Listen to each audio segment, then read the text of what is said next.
On a strip of sandy soil lies a county called Norfolk. It's Ontario, south coast, you know, and it's surely not remote. If you pass through or spend a day or decide to call it home, you'll see why we love it here and are proud to call it our own. Norfolk, Norfolk, a southern county home. Norfolk, Norfolk, we know you can't go wrong with the friendly folk of Norfolk. You won't be a stranger long. Take in the small town atmosphere, be amazed at all that we grow. Like our kids that go and see the world and can't wait to return home. Drop a line in a placid lake or stroll along the shore. Take a tour on a peaceful country road, you're bound to be back for more. Of Norfolk, Norfolk, my southern county home. Norfolk, Norfolk, we know you can't go wrong with the friendly folk of Norfolk. You won't be a stranger long.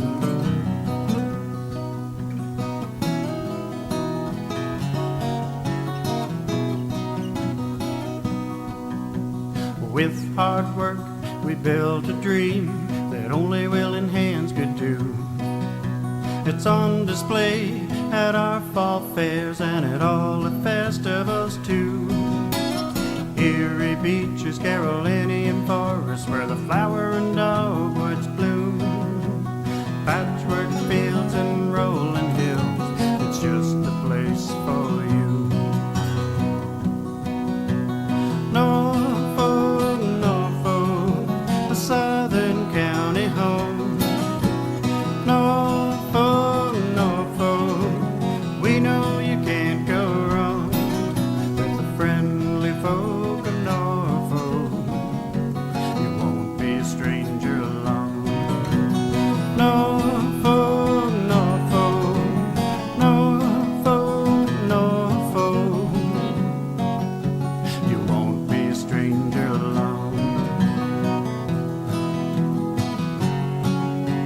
On a strip of sandy soil lies a county called Norfolk. It's Ontario, south coast, you know, and it's surely not remote. If you pass through or spend a day or decide to call it home, you'll see why we love it here and are proud to call it our own. Norfolk, Norfolk, a southern county home. Norfolk, Norfolk, we know you can't go wrong with the friendly folk of Norfolk. You won't be a stranger long. Take in the small town atmosphere, be amazed at all that we grow. Like our kids that go and see the world and can't wait to return home. Drop a line in a placid lake or stroll along the shore. Take a tour on a peaceful country road, you're bound to be back for more. Of Norfolk, Norfolk, my southern county home. Norfolk, Norfolk, we know you can't go wrong with the friendly folk of Norfolk. You won't be a stranger long.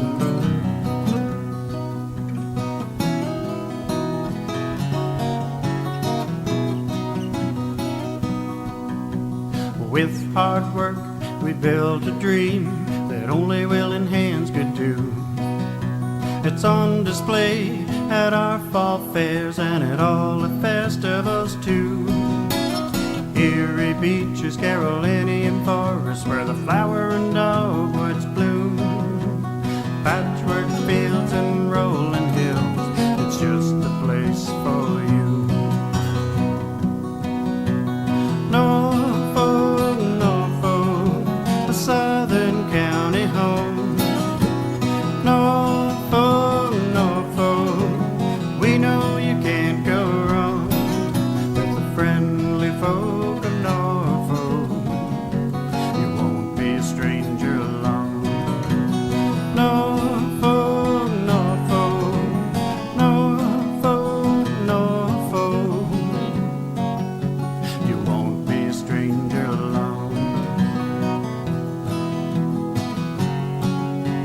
On a strip of sandy soil lies a county called Norfolk.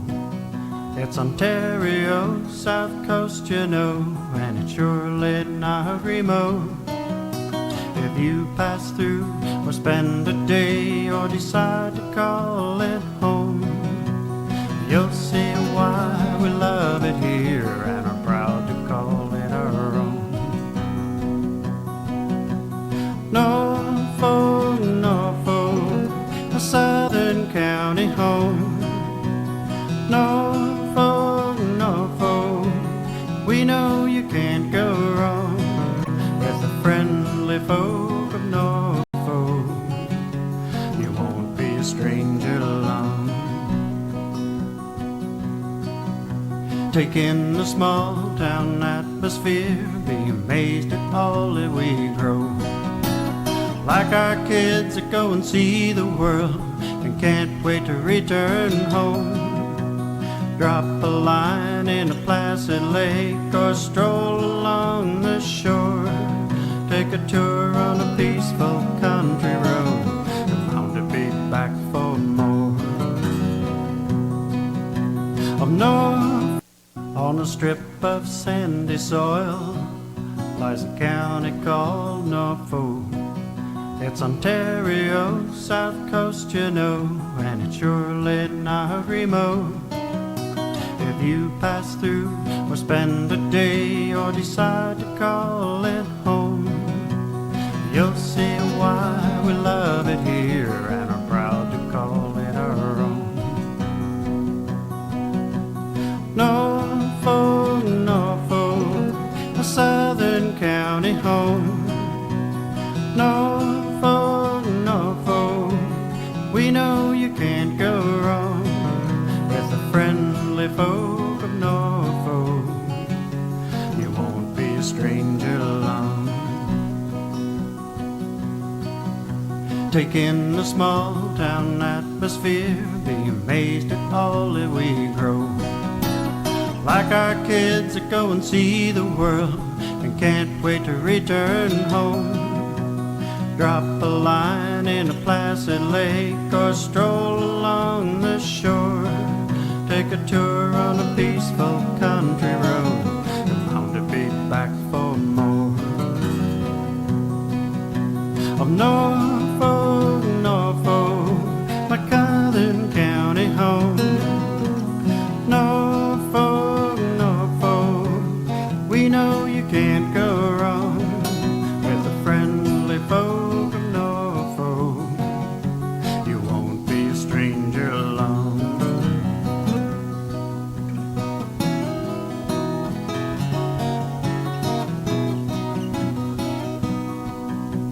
With hard work we built a dream that only willing hands could do. It's on display at our fall fairs and at all the festivals too. Erie beaches, Carolinian forests, where the flower and dogwoods bloom. Patchwork fields and rolling hills, it's just the place for you. Norfolk, Norfolk, a southern county home. Norfolk, Norfolk, we know you can't go wrong with the friendly folk of Norfolk. You won't be a stranger long. Norfolk, Norfolk,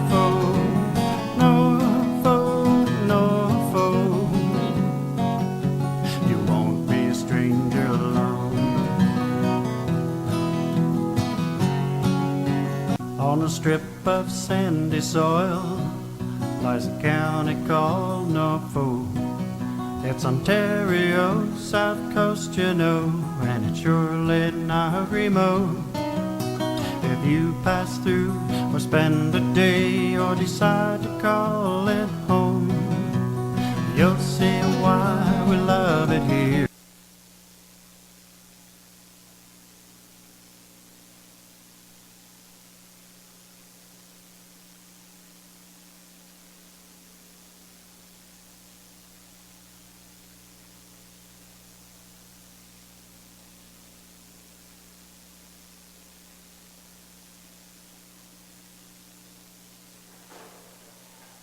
Good afternoon, everyone. I would like to remind everyone in attendance today that our meetings are web streamed and televised. And for those here, I would ask that you ensure your phones are on silent mode. I would also like to thank our camera volunteer, again, Mr. Bill Jackson. We will be recessing council today at 4 p.m. to go into our public hearings committee. First, the agenda is before you for approval. I have a motion moved by Councillor Rabbits and seconded by Councillor Geisens that the agenda be approved as presented. All in favor? Oh, sorry. Councillor Van Passen. Thank you, Madam Mayor. Could I pull consent item A and have it dealt with separately, please? Okay. Anything further? Okay, so again, Councillor Rabbits and Councillor Geisens, if you're good with that the agenda be approved as presented with the exception we're going to pull consent item A. All those in favor? Carried. Are there any declarations of pecuniary interest? Okay, seeing none. We're going to skip over the consent items for now and we'll move into the presentations. We have 3 presentations this afternoon. A reminder that our presenters are limited to 10 minutes in length, although Council will provide some latitude, but we do have a lot to get through this afternoon and this evening. So first up is Erin Ohosky from Boulevard Strategy Group, and Council had worked with Erin on our strategic priorities, and so she's going to present the work that we accomplished together. And Matt Terry's coming too. Through the chair, that's right. I'm not Erin, but I do play her on TV from time to time. I think Council is quite familiar with our speaker today. I think by this point she's basically an honorary citizen of Norfolk County. Just a couple of months ago we asked Erin Ohosky of Boulevard Strategy Group to help us put together our strategic priorities for this term of Council, and to do so under some pretty tight timelines. That process is now concluded, and I think I speak for everyone involved when I say that it went extremely smoothly. And resulted in the set of the bold, exciting ideas that you find in front of you today. This document couldn't have come together without a great deal of hard work from a number of people that I wanted to just briefly recognize. Deputy Clerk Stephanie Godby and our former colleague Jill Binkley, who really kept this project on track. Senior leadership and staff who provided invaluable insight and technical expertise throughout the process. And of course you, Council. Thank you for making priority setting a priority itself. And for articulating your vision so exceptionally clearly. With that, I'll turn it over to Erin, who's going to walk through the strategic priorities document with you in a way that is undeniably Norfolk.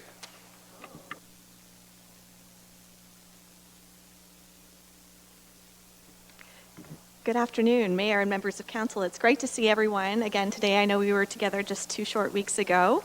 I hope that what I present today is a reflection of the hard work and the great teamwork and discipline that you have undertaken over the past couple of months. And it's been an absolute pleasure to work with Norfolk County Council and staff and residents on the strategic priorities. So here, as Matt mentioned, we're here today for the purpose of presenting to you your final strategic priorities for adoption and approval today. So without further ado, just a reminder on the process that was undertaken. This was a 4-phase process that was accelerated. So a lot of hard work by many people. Started in phase 1 on May 13th, and today, you know, if there were a wayfinding direction, the "you are here" would be at phase 4. So I know you've seen this slide very often. Phase 1, we undertook getting to know you and understanding the community. In phase 2, we started to develop a draft strategic framework for you to work on. In phase 3, which concluded just 2 weeks ago, you refined those priorities, and we're here before you today with phase 4.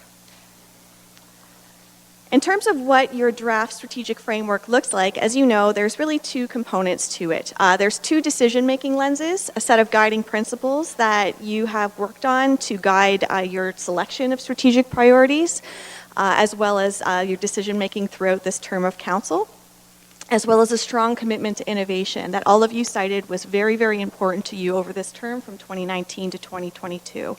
There's also 5 focus areas that you've decided on: vibrant creative communities, optimal place for business, quality infrastructure, focus on service, and strong foundations. And within those, we were challenged, this council, to develop no more than 25 priority initiatives within those. You came up with 18, which demonstrates really strong discipline, really strong teamwork, and a really set of focused priorities for this term. In terms of what those guiding principles look like, I'll go through them again because I know that this council worked very hard on what those principles are that are going to guide your decision making. And one that came out the strongest is this one here. As one team, we are true to our roots. We harness changes and embrace new ideas in a way that is undeniably Norfolk. And these, of course, are your words, not mine. Very a reflection of all the conversations we had, and I know something that you felt strongly about during this process. The second principle, we will lay a strong foundation for those who come after us by undertaking the hard work involved in building a strong financial future and narrowing our infrastructure deficit. Again, something you worked on very hard at our first workshop.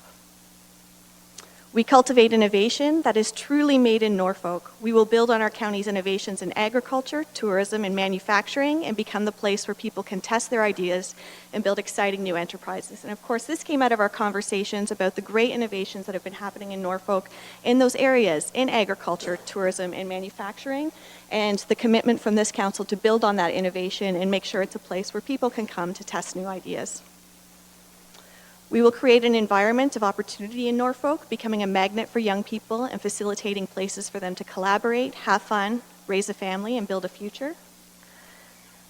Our customers are the core of everything we do, and we will design efficient systems and processes that improve their experience. And then lastly, we acknowledge that a strong community is an accessible community where no one is left behind, and we will be active in advocacy and innovative thinking to address the needs of our vulnerable customers and residents. So these guiding principles were the first decision-making lens that you developed. The second was a general overall commitment to innovation. I know initially we had discussed innovation as its own focus area, but I know this council felt really strongly that innovation has to transcend everything that happens at Norfolk County. Every policy decision, every program, every initiative really has to come forward with a lens of innovation. In terms of the 5 focus areas that you've developed, there are 5, as I said: vibrant creative communities, optimal place for business, quality infrastructure, focus on service, and solid foundations. And I'll go through each of them so you can see how all those exercises that you undertook with sticky dots and discussions and group exercises have panned out in the end. The first focus area is vibrant creative communities, where you set a goal that Norfolk County has beautiful, safe neighborhoods, a strong sense of community, and great places for people. And 3 priority initiatives you selected in this area relate to addressing vacancies in the downtown, facilitating an attractive mix of housing to address affordability issues, as well as creating an environment where your volunteers and service clubs can prosper, where you're making it easy for people who want to improve their community to volunteer with Norfolk County.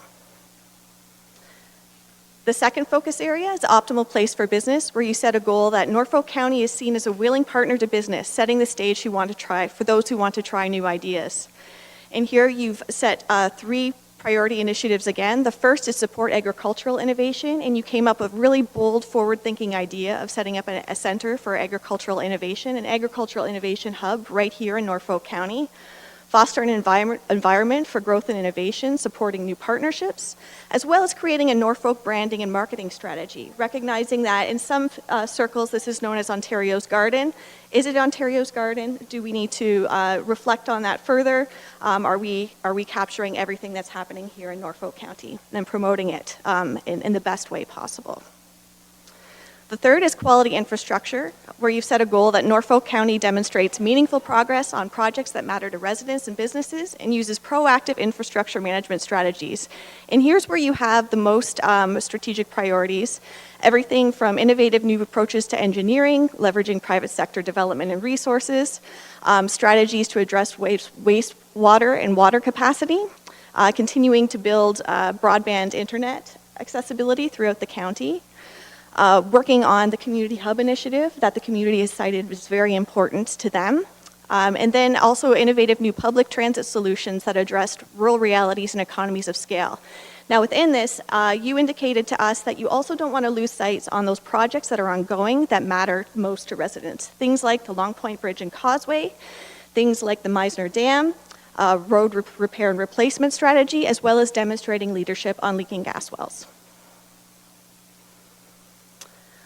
The next focus area is a focus on service, where you want employees at Norfolk County to be enabled and empowered to use common sense approaches and create outstanding customer experiences. And 3 priority initiatives you approved here or that you developed here are really streamlining processes for development applications, building permits, special event permits, and licensing with a common sense approach, modernizing Norfolk County's approach to bylaw development and enforcement, as well as redeveloping the county's customer services practices and systems in a way that will improve the client experience. And the last focus area, of course, is solid foundations, where Norfolk County is a well-run organization with financial sustainability and asset management as the cornerstone of the county's future success. And there are a number of initiatives you approved here, from oversight and accountability for the county's finances, building a strategic approach to facilities management, becoming a willing partner to business through improvements and reduced requirements through the procurement practices, and then fostering an engaged workforce that is empowered to come up with efficiencies and ideas for continuous improvement across the county. Lastly, we had mentioned to you that there was a digital engagement campaign that ran about 2 or 3 weeks throughout June. And wanted to give you the opportunity to hear some of the feedback we heard through that process. I will say it is incredibly consistent with all the comments that you provided throughout this process. Some of the themes that came up are listed here. Infrastructure was really something that came up a lot during the community feedback. Business development and creating that open for business environment. Vibrant communities, everything from housing affordability to strong downtowns, to young people, to events, and then public spaces, as well as responsible government, working collaboratively with the community, strong transparency and accountability, and a focus on action more than talk. So with that, I want to say thank you, and there's 3 groups of people that I'd really like to thank. The first is residents who were so open in sharing their feedback to you through the election period and since, which you shared with me, which is fantastic, as well as residents who participated in the digital campaign in June. I'd like to thank staff. I know Matt didn't mention himself earlier, but thanks so much to Matt Terry, to Stephanie Godby, Jill Binkley, and Harry Schlang for their leadership, as well as the leadership from the senior management team who helped a lot during this process, as well as a group of 18 subject matter experts who participated in an idea session to generate ideas for your consideration throughout this process. But most importantly, I want to thank the 9 people around this table for your leadership, for your teamwork, for your discipline in developing forward-thinking, bold, strategic initiatives to move Norfolk County forward. Thank you. Thanks, Erin. Any questions from councilors? Councilor Martin. Thank you, Mayor Chop, and thank you so much, Erin. It's so great to see all of these ideas come to life. This might be a question more for Matt, but through the 2 of you, how does this plan unfold out to the public from here? Yeah, through the chair, that's a great question. So that's what we're thinking through now. But I think what you'll find is there will be 2 portions to our rollout plan.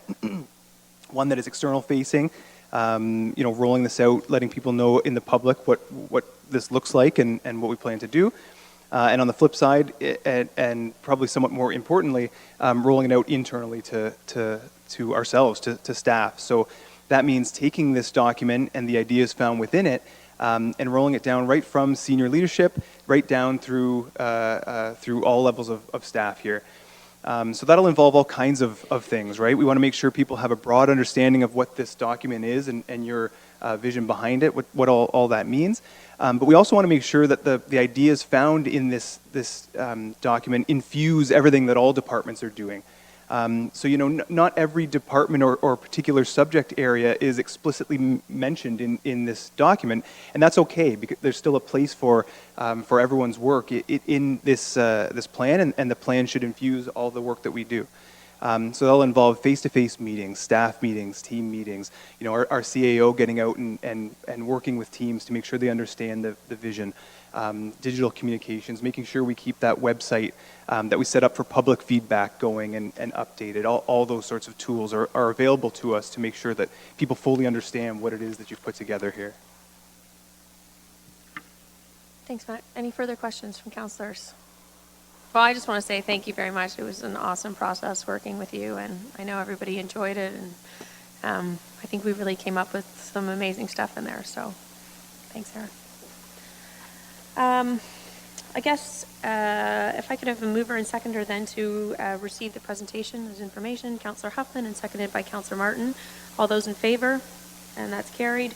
Turning now over to the staff report, CAO 19-25, regarding the Norfolk County strategic priorities. Mr. Schlang, did you have anything to add? Other than, thank you, Mayor, other than the thank yous have been passed to the team members, but some of those guiding principles that this council have come up with are really sets you apart from many municipalities. I've said this to you in person, but I'd like the public to know that when you talk about setting a foundation for the future for others to follow is just fascinating, and the whole idea of innovation. So I know that the entire staff team will be really excited to rally around all this, and we look forward to reporting results back to you. Thank you. Anything from staff at all? I know everybody had a bunch of work on the go, but no? Okay. If I could have a mover and a seconder then to move the staff report as recommendation. Councillor Martin, seconded by Councillor Columbus. All those in favor? Carried. Next is a presentation from Dr. Richard Jackson from the University of Waterloo regarding our plan for the gas well on the Forestry Farm Road. Mr. Jackson, if you could please come forward, sir. Can I say a few? So, thank you, Mayor Chop and Council. It is my pleasure today to introduce the presenter, but before I do, I'd like to say a few words, if I may. Dr. Jackson and Dr. Maurice Dussault from the University of Waterloo have been working with the county since September of 2018. Staff wish to extend a thank you to Dr. Elizabeth Urbanky, the previous interim acting medical officer of health, for her persistence to find a solution, reaching out to the university, and starting the partnership with the University of Waterloo. Since then, Dr. Jackson and Dr. Dussault, with their team of scientists, have spent many hours and months understanding the problem and working with an array of agencies and partners to develop the plan before you today.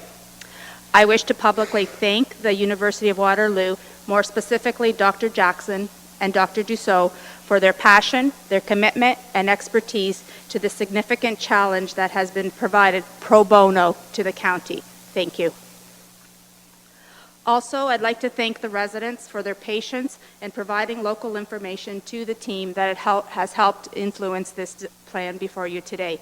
More recently, in March, the county also engaged with Elm Inc., an engineering consultant, to add to the team to assist with the engineering strategies on various components of the plan. Today, Dr. Jackson from the university will present the proposed plan, and Dr. Dean Fitzgerald from Elm Inc. has also joined us to answer questions of council. And with that, I'll turn it over to Dr. Jackson. Thank you.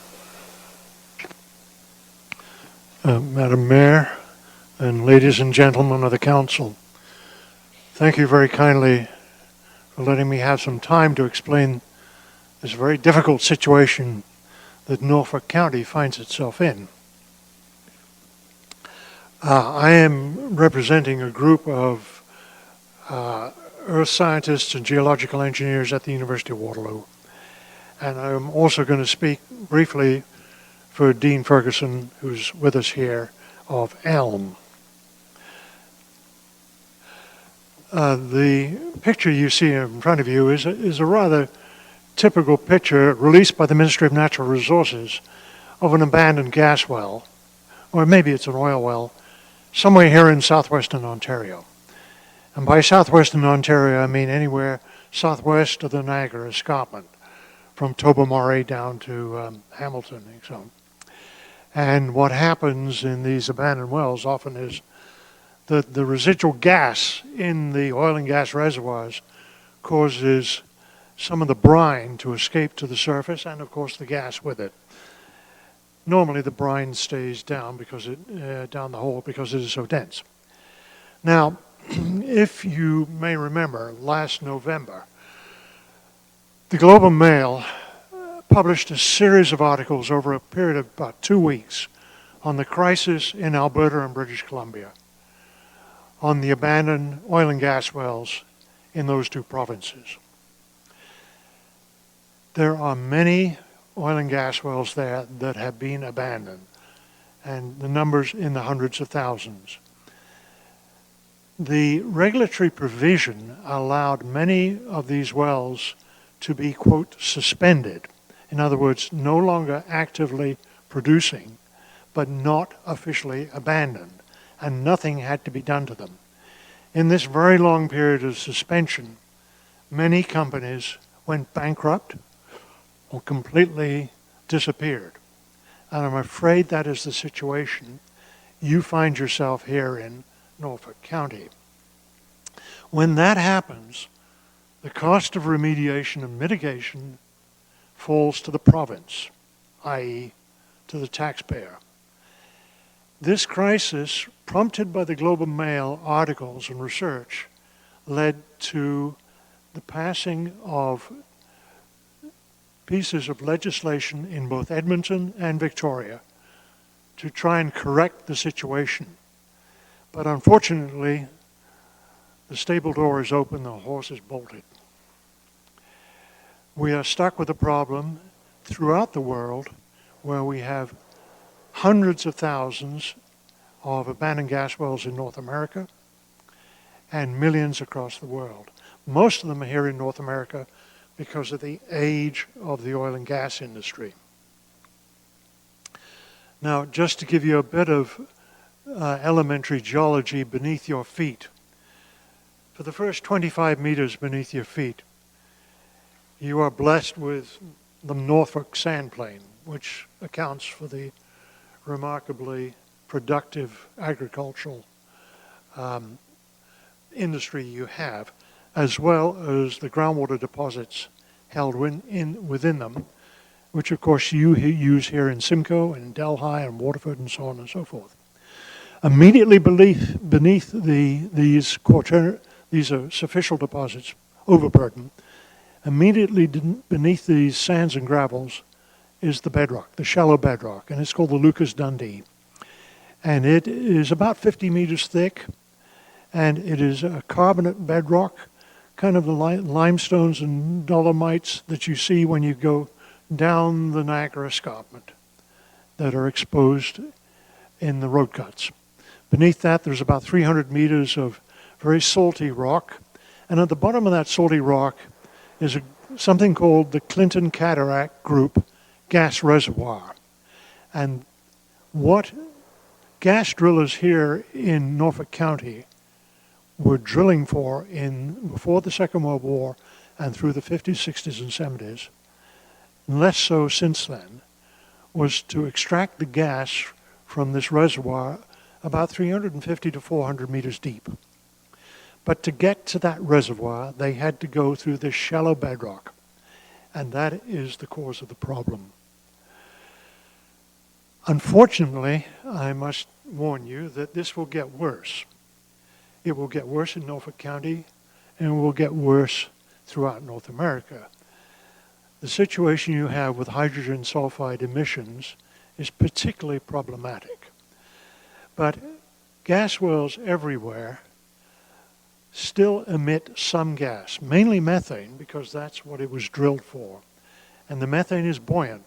If you hold a bottle of drinking water, plastic bottle of drinking water, with an air bubble in the top and invert it, you will notice the air bubble rises to the top of the bubble. Turn it over again, it comes back to the top. That is because of the density difference between the gas and the water in these rocks. So over time, the gas, even though the gas reservoir is depleted, there's still lots of gas down there, and it's going to rise steadily but slowly to the surface. And that is what is happening already here in Norfolk County. It's happening in Pennsylvania and in Texas, where I used to work. It's happening everywhere. Secondly, the cement that's used to seal the oil well and gas well casings in place deteriorates because of attack by this sulfate-rich groundwater. I'll tell you where the sulfate comes from soon. Thirdly, that same sulfate-rich groundwater attacks the steel casings that you have to have in these gas wells to allow the removal of the gas.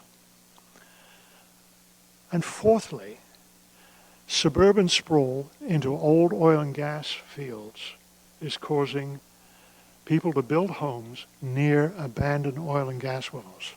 This has been a huge problem in Alberta, where the spread of Calgary and Red Deer and Edmonton has gone out into these old oil and gas fields, and people are finding that their neighbors include oil and gas wells that may leak.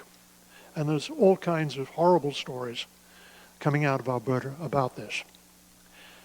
Unfortunately, you have a few cases of that here in Norfolk County, and Norfolk County being a very desirable place to live and to retire means I think you will probably have more within time.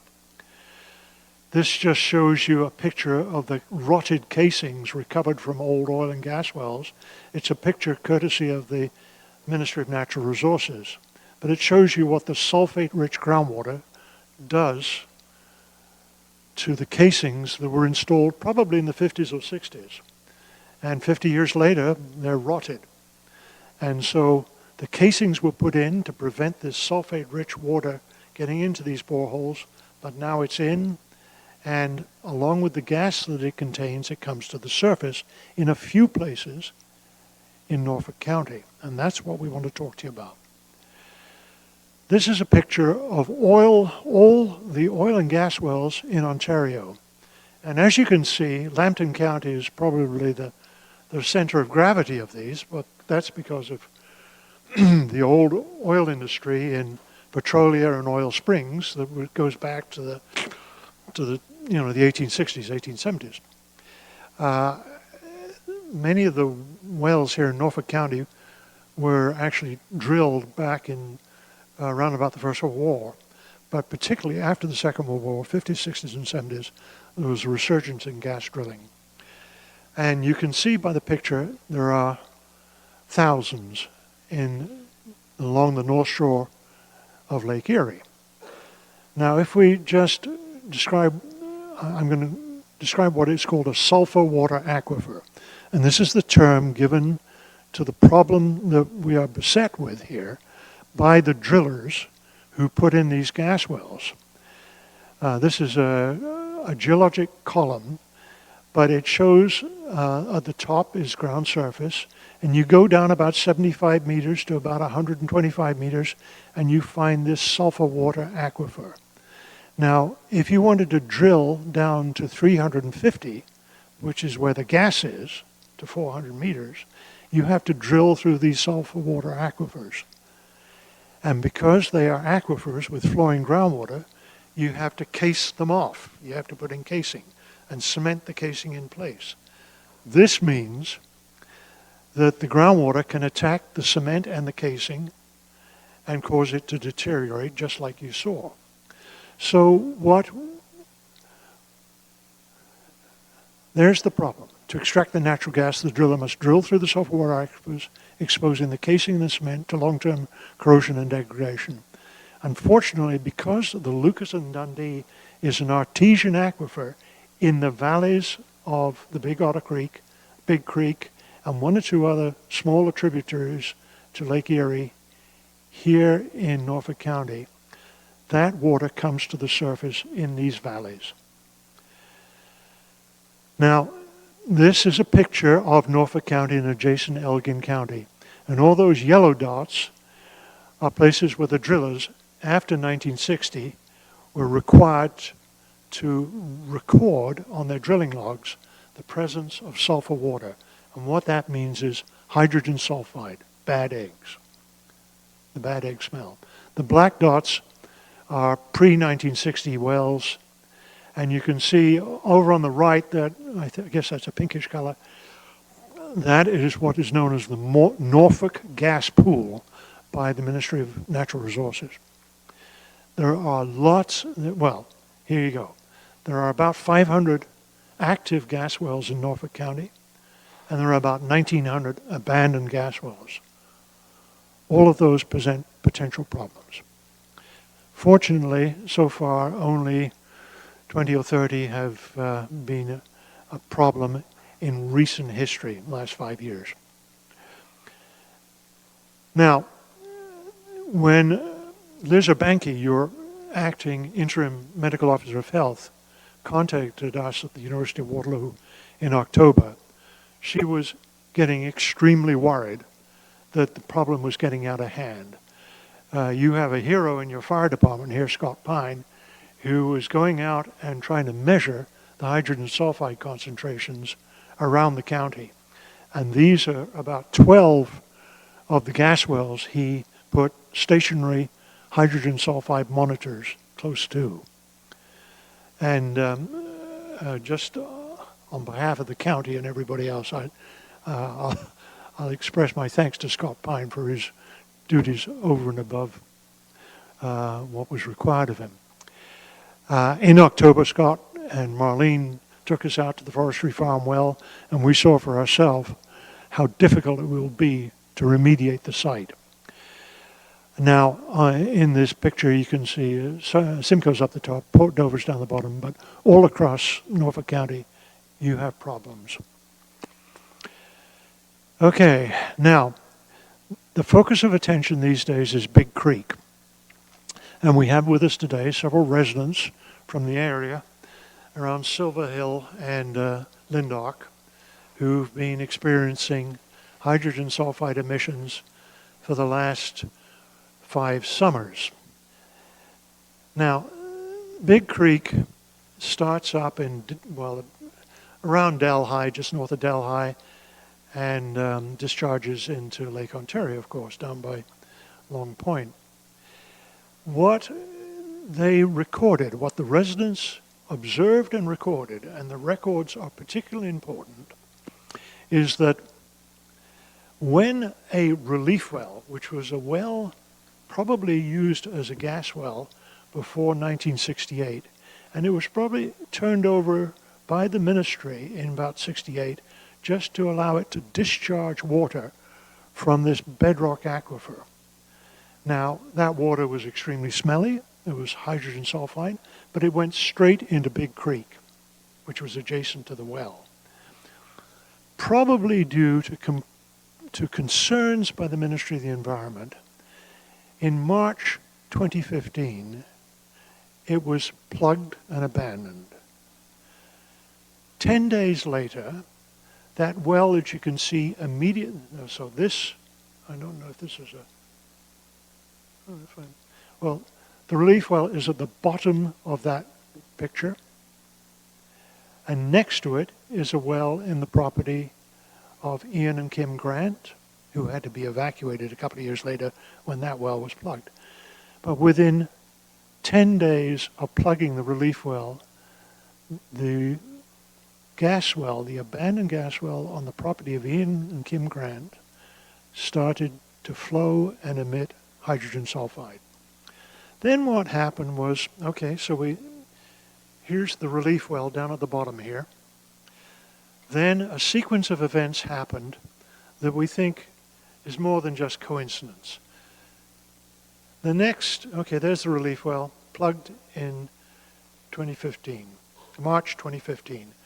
Within a month, what was noticed was this well up here, north of the 10th Concession Road, and then this spring up here on 12th Concession, on the right-hand side here going southeast to northwest is Forestry Farm Road.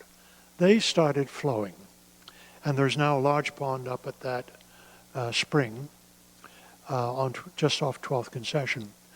Then a couple of years later, the Forestry Farm Road began to flow.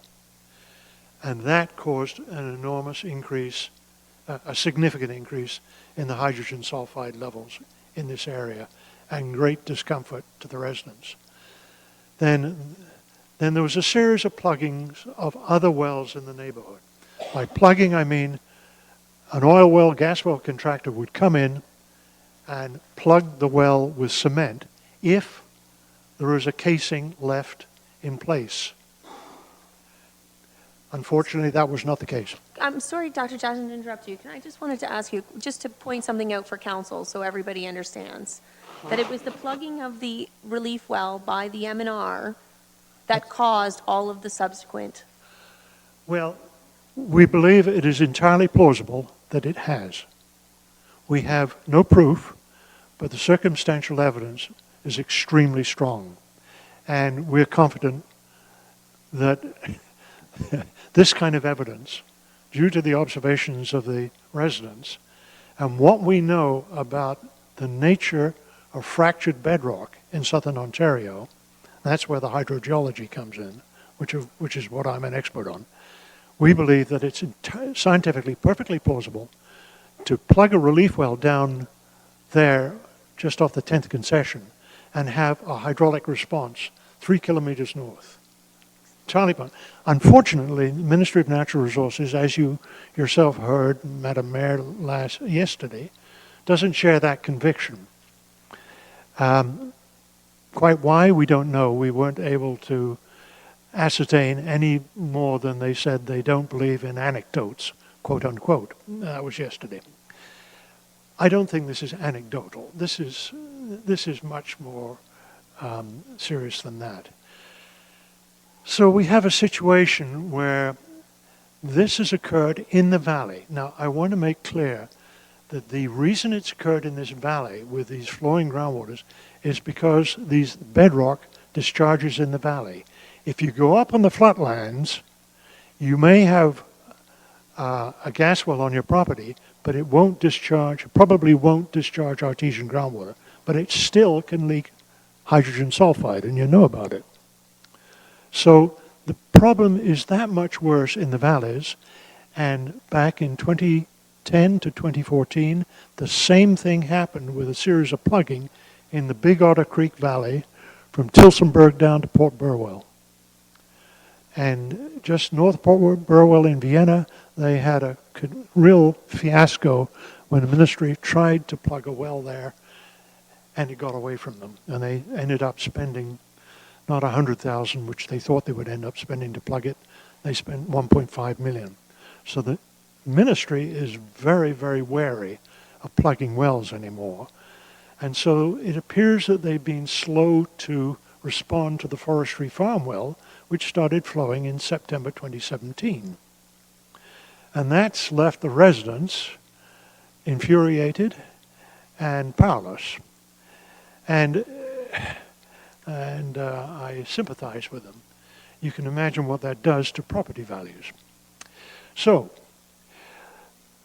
just to summarize here, what we call this is the whack-a-mole problem. You plug one well, and because of the pressure in this artesian aquifer, the fluid starts escaping elsewhere.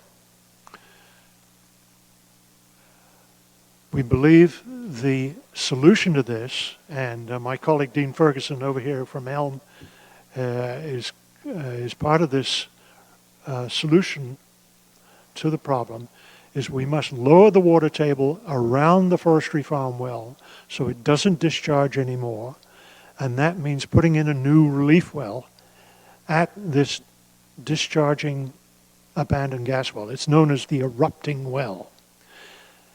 Draw the water table down, that will drain these ponds, and it will cause the problem to be controlled.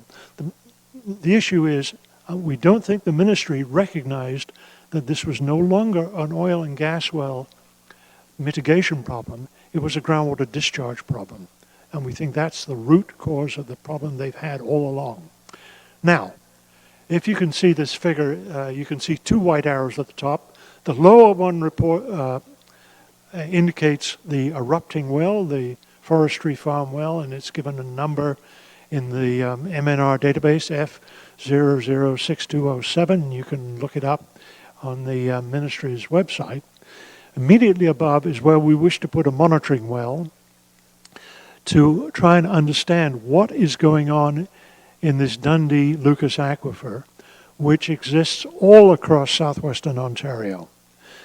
To date, the ministry has just been dealing with these problems, it appears, in a kind of a one-off problem. They go out and fix one well, and they might have problems nearby, and they might not. So we, the University of Waterloo, wants to understand what is going on in this aquifer and why the hydrogen sulfide is being developed. Generated. We believe we know, but we need to understand it. And that's a case for research. We will not be coming to you for research monies. We will, of course, be going to the federal government and the Ontario government, particularly the federal government, which has a research program with which we deal. On the furthest north there is the well of Michelle and John Spaniers, which was drilled into the bedrock back in 2007. And when we went to sample it a month ago, we found that they had had a recent water quality analysis done by the Ontario Geological Survey, and the concentration of hydrogen sulfide in that well was over 400 parts per million. Absolutely undrinkable, completely undrinkable.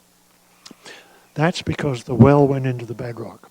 Fortunately, neighbors nearby, further down 12th Concession, have their wells in the Norfolk sand plain, in the shallower sands, which produces good quality water.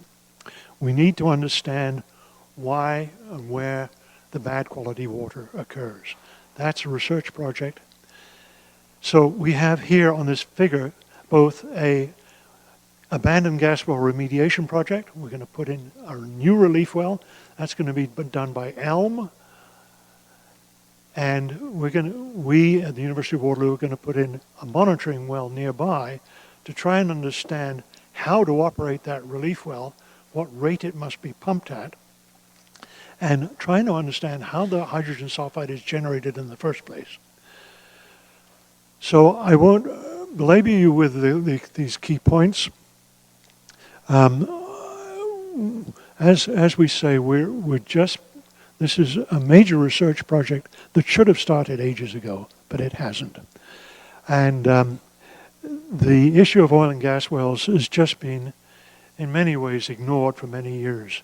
It was only 20 years ago that Dalton McGuinty, then Premier, expressed concern that, quote, we don't have an oil and gas industry in Ontario. Well, I'm afraid you do. And you've got over 26,000 wells drilled by that industry, and it's still a viable industry for some.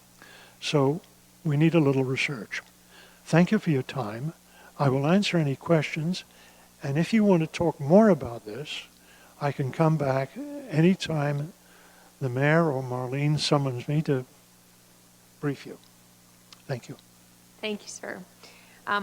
If I can just recap a couple things just for council on sort of exactly what's happening then. So there's twofold. One is addressing the problem, and the other is the continued research that you want to do as a result. You're talking about 26,000 gas wells in Ontario, but there's 2,600 in Norfolk County alone, 1,900, I believe, of which are still uncapped. Yes. And Marlene has responsibility through the health unit for about another 6,000 in Haldimand. So with this, there is the component to address the well on Forestry Farm. There's also continued research so that we are able to better address these problems in the future. Yes. Correct? Yes. And so tying it back to the question that I just kind of posed so that all of council understood, because there's a significant ask that's in here for funding. there is also a demand for us to demand from the M&R that funding for this project because of the overwhelming evidence that points to the fact that that relief well caused the subsequent problems on the neighboring properties. Amen. Okay. Questions? I saw Councillor Columbus's hand up.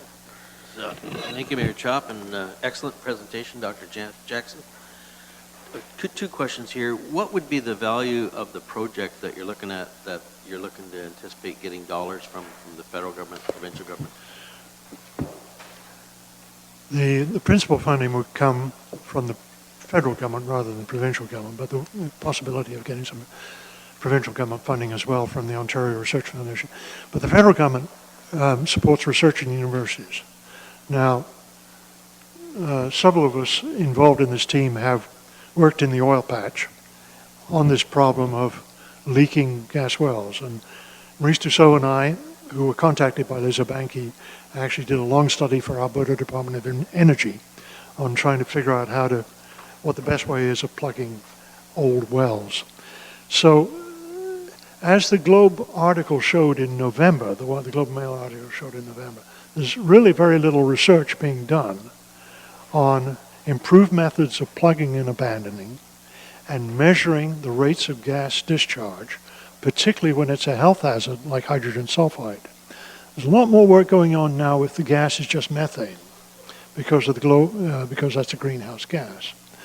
So what we're interested in doing is trying to understand throughout southwestern Ontario, from Sinclair River at Sarnia, Windsor, all the way up to the Niagara Escarpment, how and why the hydrogen sulfide is developing and discharging from these wells, because it's happening all over southwestern Ontario. We think what's happening is the very poor method of abandonment that was practiced in the 50s and 60s and 70s before regulations tightened up. The abandoned forestry farm well, the method of abandonment was that they would use rubble and pine trees and actually lead. They would put in lead and pound it with a drilling rig into place where there was artesian flow coming in. It was, those were the standards of the day. There's nothing illegal about it. It's just totally improper as far as sealing gas in the deep subsurface. It doesn't work. So what we're looking at is a sophisticated instrument, a West Bay instrument that was developed and is being produced in West Vancouver. Over the years, 50 years now, we've been working with them, put it in place to try and collect samples of groundwater and measure fluid pressures at different depths within this sulfur water aquifer to try and understand how the hydrogen sulfide is developed. We think it's because of the gas coming up from depth, diffusing up through these poorly abandoned wells and meeting the sulfate in the shallow bedrock. And when the sulfate and the methane react, they produce hydrogen sulfide. And there's abundant sulfate up in the shallow bedrock, and there's abundant methane down in the deep bedrock. So that's why we think it's a problem that your grandchildren are still going to be facing. Unfortunately, next to no research has been undertaken over the past 30 or 40 years. Just to finish, Madam Mayor, the budget to do the repair, to study it further, what would that amount to that you're expecting from the Fed? Well, that item is actually down here, top of the next page, page 2.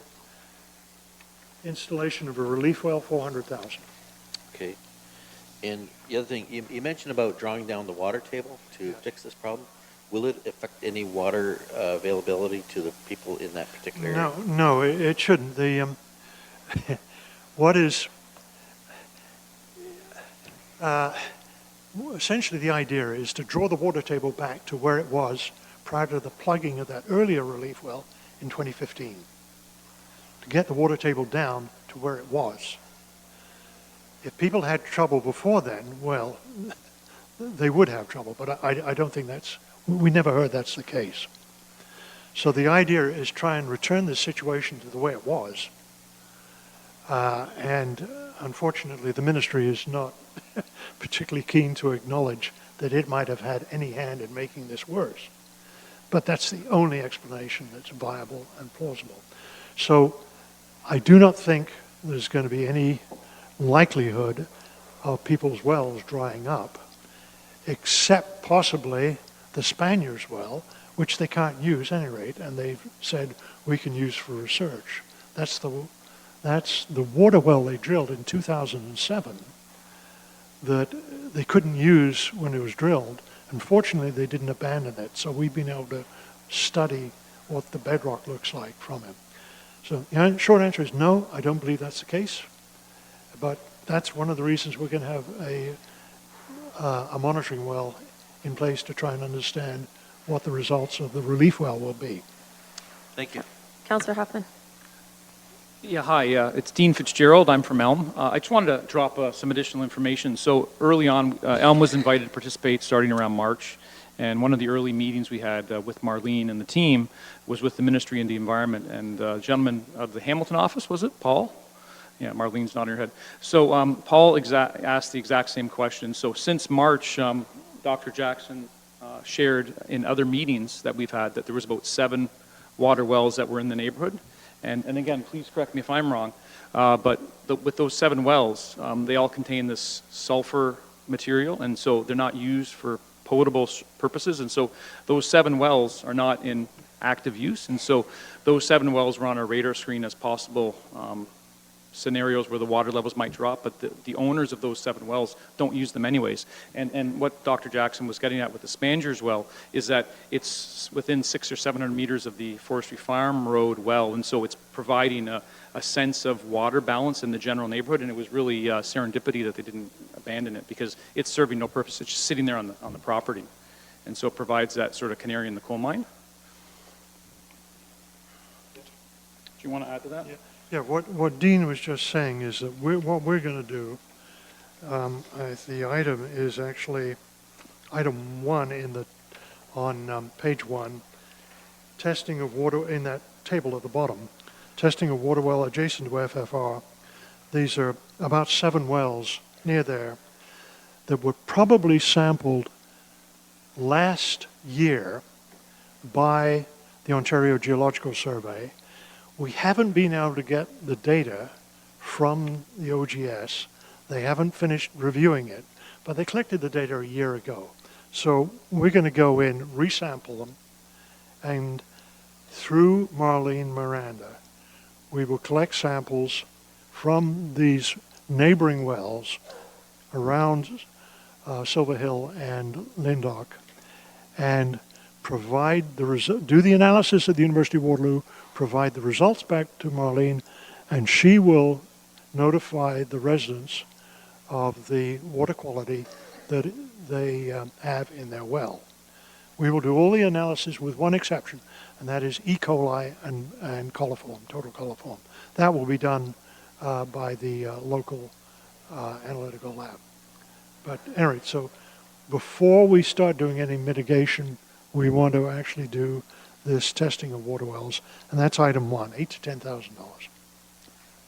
I see a whole bunch more hands up. So, Councillor Huffman. Thank you, Mayor Chop. Thank you, Dr. Jackson, for that very informative presentation. It makes so much more sense, and I love the whack-a-mole analogy because that was exactly what was going through my head. It was like one was plugged and everything was coming up somewhere else. I can speak as a former owner of a home that we had well water and it was sulfur water. It certainly is not pleasant to deal with, and I can only imagine the impact when you're dealing with the gas and the whole thing, and I do empathize with the residents. My question, 2 questions. One is, are we working at all hand in hand with Haldimand County since they have, 6,000 So that question, and I'll ask my last question, and then you can answer, and I'll sit down. And in regards to the steel casings, are there any new materials that are available that would be able to replace those that wouldn't be be able to be as corroded and experience the erosion that the steel casings did. Let me answer the second question first. That is a topic of research. There is sulfate-resistant cement. So the cement, the casing goes in the borehole, and then you inject cement down the borehole, and it comes up the outside, and the cement is meant to hold the casing in place. There is sulfate-resistant cement. There are types of steel that are better than others. Of course, they're not cheap. And so drillers in the past have not used them. I would say there are better steels, but there's not a great deal of gas well drilling going on right now. So it's a bit moot. I mean, it's going on out west, certainly. Now, to go back to Haldimand County, Marlene, of course, that's her bailiwick as well. So we'll finish with Dr. Jackson, and then we'll do the staff report and come back to that. Councilor Rabbits? Sorry, does that answer your question? Where was your house and well? Haldeman. How far? Actually, just east of the county line, Road 74. Okay. Jarvis, Port Dover? Just outside of Hagersville, yeah. Oh, Hagersville. Kind of, oh, just, yes. just west of Hagersville. I'm afraid you have that from, yes. Yes, we did. Dr. Jackson might pay you a visit this week. I moved to Norfolk. We don't have, no sulfur water where I am now, thanks. Thank you, Madam Mayor, and through you, thank you to the deputation, Dr. Jackson, Mr. Fitzgerald, and the University of Waterloo team for putting together this presentation and for your ongoing research into this topic. I have 3 questions, and I'll try to be brief, appreciating I'm a layman, and I'm going to try to be as articulate as I can in asking them. My first question to you, sir, is there any utility in the gas pool that we have, or any of these gases that are escaping? I understand that they've all been decommissioned and no longer are in use, and we've are not drilling new wells in the province of Ontario, specifically in southwestern Ontario, but this activity is taking place in other provinces. Is there any actual utilitarian argument for capturing or possibly selling this gas, or is it primarily, noxious and not something that could be of use really to anyone? The gas is largely methane, which of course is combustible. And as I pointed out, there are about 526 active gas wells.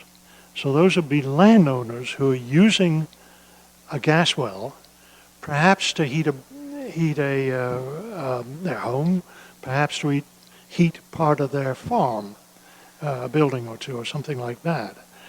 There are 1 or 2 active gas companies. Well, Enbridge, Union Gas, that's all one company now.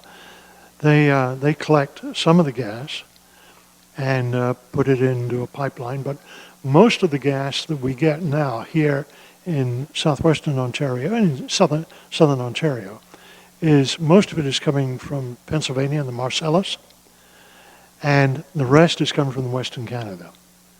And it's coming from there because the gas reservoirs here have been depleted over years. That means there's probably 30, 40, 50% of the gas left in place, but when it gets down that low, it's not easy to extract it. So where it is easy to extract is in Pennsylvania, where they frack the shale and they get gas. So we're now mainly burning Pennsylvania gas or West Virginia. So yes, you can use the gas, and there's lots of people here in Norfolk County who are using the gas. And I presume Enbridge and Union Gas are extracting and pipelining some of it. I don't quite know where that is, whether that's going on. But you will see gas pipelines around, and I think some of them are perhaps collector pipelines. Okay, thank you for providing that information. My next question is regarding, plugging versus relief well. To my understanding, what you're advocating or advancing is getting away from plugging. In fact, plugging could have that whack-a-mole effect and has deleterious consequences up or down stream from that cavity. But for us, we're looking at maybe having a moratorium on plugging. That's not an activity that we should be considering. My question to you, is there anything preventing MNRF from coming on down here and plugging another well? And is what we're advocating for in some instances actually unplugging a well that has been plugged and putting a relief well in its place? That's an interesting question. You see, the plugging and abandonment is done under something called the Abandoned Works Program, which you can find on the MNR website. And a homeowner, a property owner, can go to the ministry and request that their well be plugged and abandoned, plugged with cement and abandoned, if and only if he or she has not been using that well for productive purposes. If they've been extracting gas from the well, then they're on their own. But if, say, you have bought a property and you find that the deed did not declare that there was an abandoned gas well on your property, you could go to the MNR and say, I can smell hydrogen sulfide and I've got an abandoned gas well, and they will look at it and put it on a wait list for remediation. That's why you notice that some of these wells in the Big Creek Valley were detected smelling in 2015, but it was 2 years later before they actually got plugged and abandoned. There are more wells, well, with about 25,000 wells in southwestern Ontario to plug and abandon, and with a budget of only $2 million a year, the ministry is way, way behind in plugging and abandoning. I hope that answers your question. It does, and I thank you for that. Final question is regarding the actual infrastructure that's in place. We saw from our friends at MNRF that their image of a abandoned or decommissioned gas well is physical infrastructure that is visible, it's above ground, and we've seen at Forestry Farm Road that is really not the case there. Right. That infrastructure, if we can detect it, is submerged. I was hoping that you could provide some commentary on maybe how aware senior levels of government are about the plight that we're in with having difficulty in detecting the source, and what the issues are in actually draining potentially a pond or an aquifer to actually see if there is anything visible that we can detect. How hard is it to get down under that water and detect the source of the gas leak? Well, one would drill nearby, as is the intent of Elm, to put in this relief well. And the relief well is just a well that is a discharge well. It's just to allow the artesian flow to discharge. But in addition to that, we'll put a submersible pump down the well so that we can draw the water table down deep enough so we're quite sure that we dewatered the ponds and the swamps and there is no hydrogen sulfide being emitted at ground surface. The effect of that should be that we will resolve the hydrogen sulfide gas emission problem if we keep the water below the ground surface. Now what that's going to mean, and this is the difficult part, is we're going to have to funnel that water, channel that discharge water, and it may be 100 gallons a minute, it may be more times of the year, depending what time of year it is, into a treatment plant.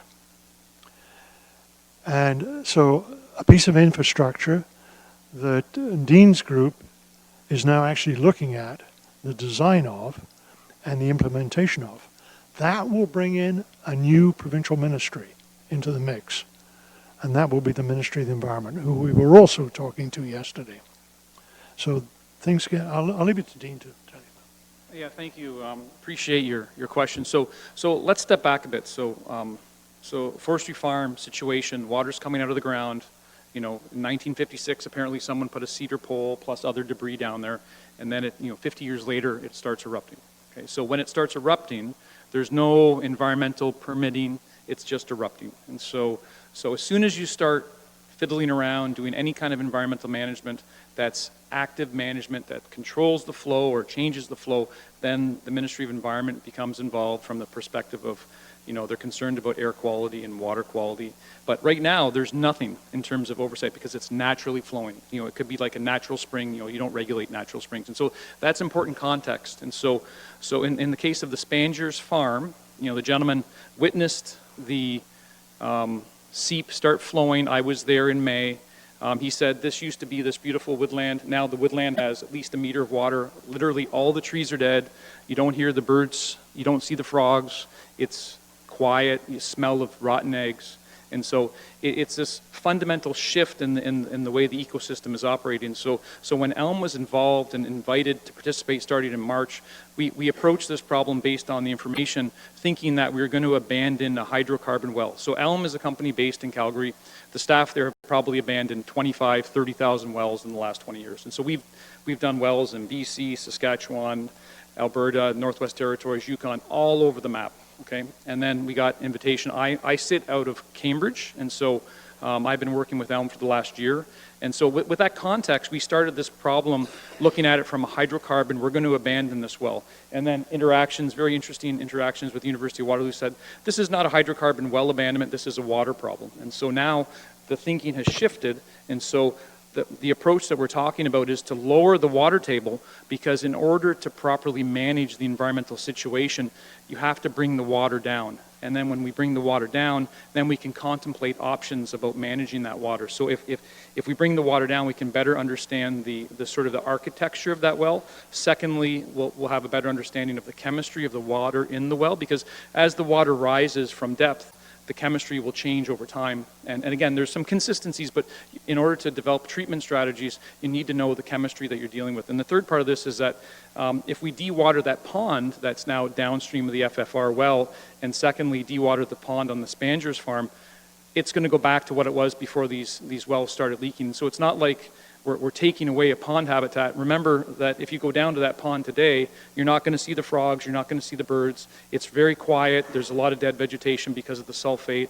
And so there's context here, right? And so what Elm is doing, we do a number of projects up in the oil sands and other locations in Alberta where we develop very specific strategies to reflect the local ecology, the chemistry of the water, the existing land use, and then the cost. And so all these elements are within the sort of the decision framework. And so before we even, you know, put a shovel in the ground, we want to have a plan, we want to come up with cost estimates, we want to talk about feasibility. And in the process here, originally, our friends from the University of Waterloo talked about developing a discharge well closer to the well that was abandoned in 2015, further down the watershed.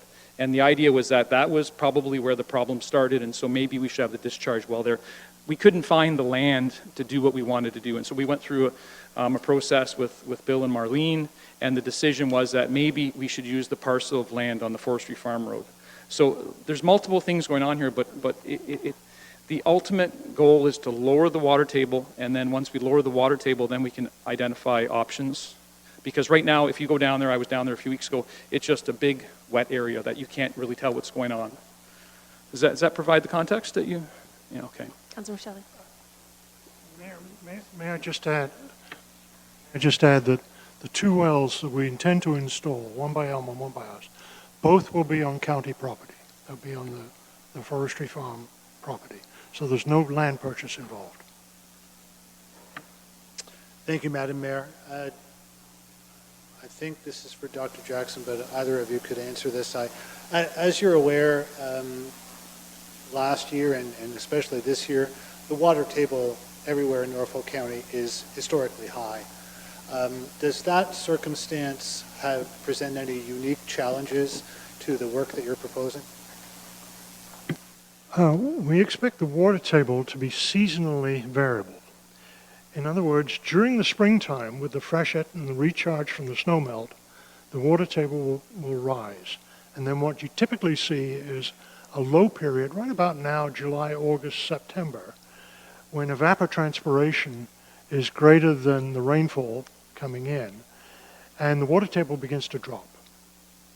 And so what we're going to have to design for is the flows into Big Creek during the springtime, when you're getting snow melt and essentially you're getting a transmission of a lot of water through the artesian aquifer and flowing into Big Creek.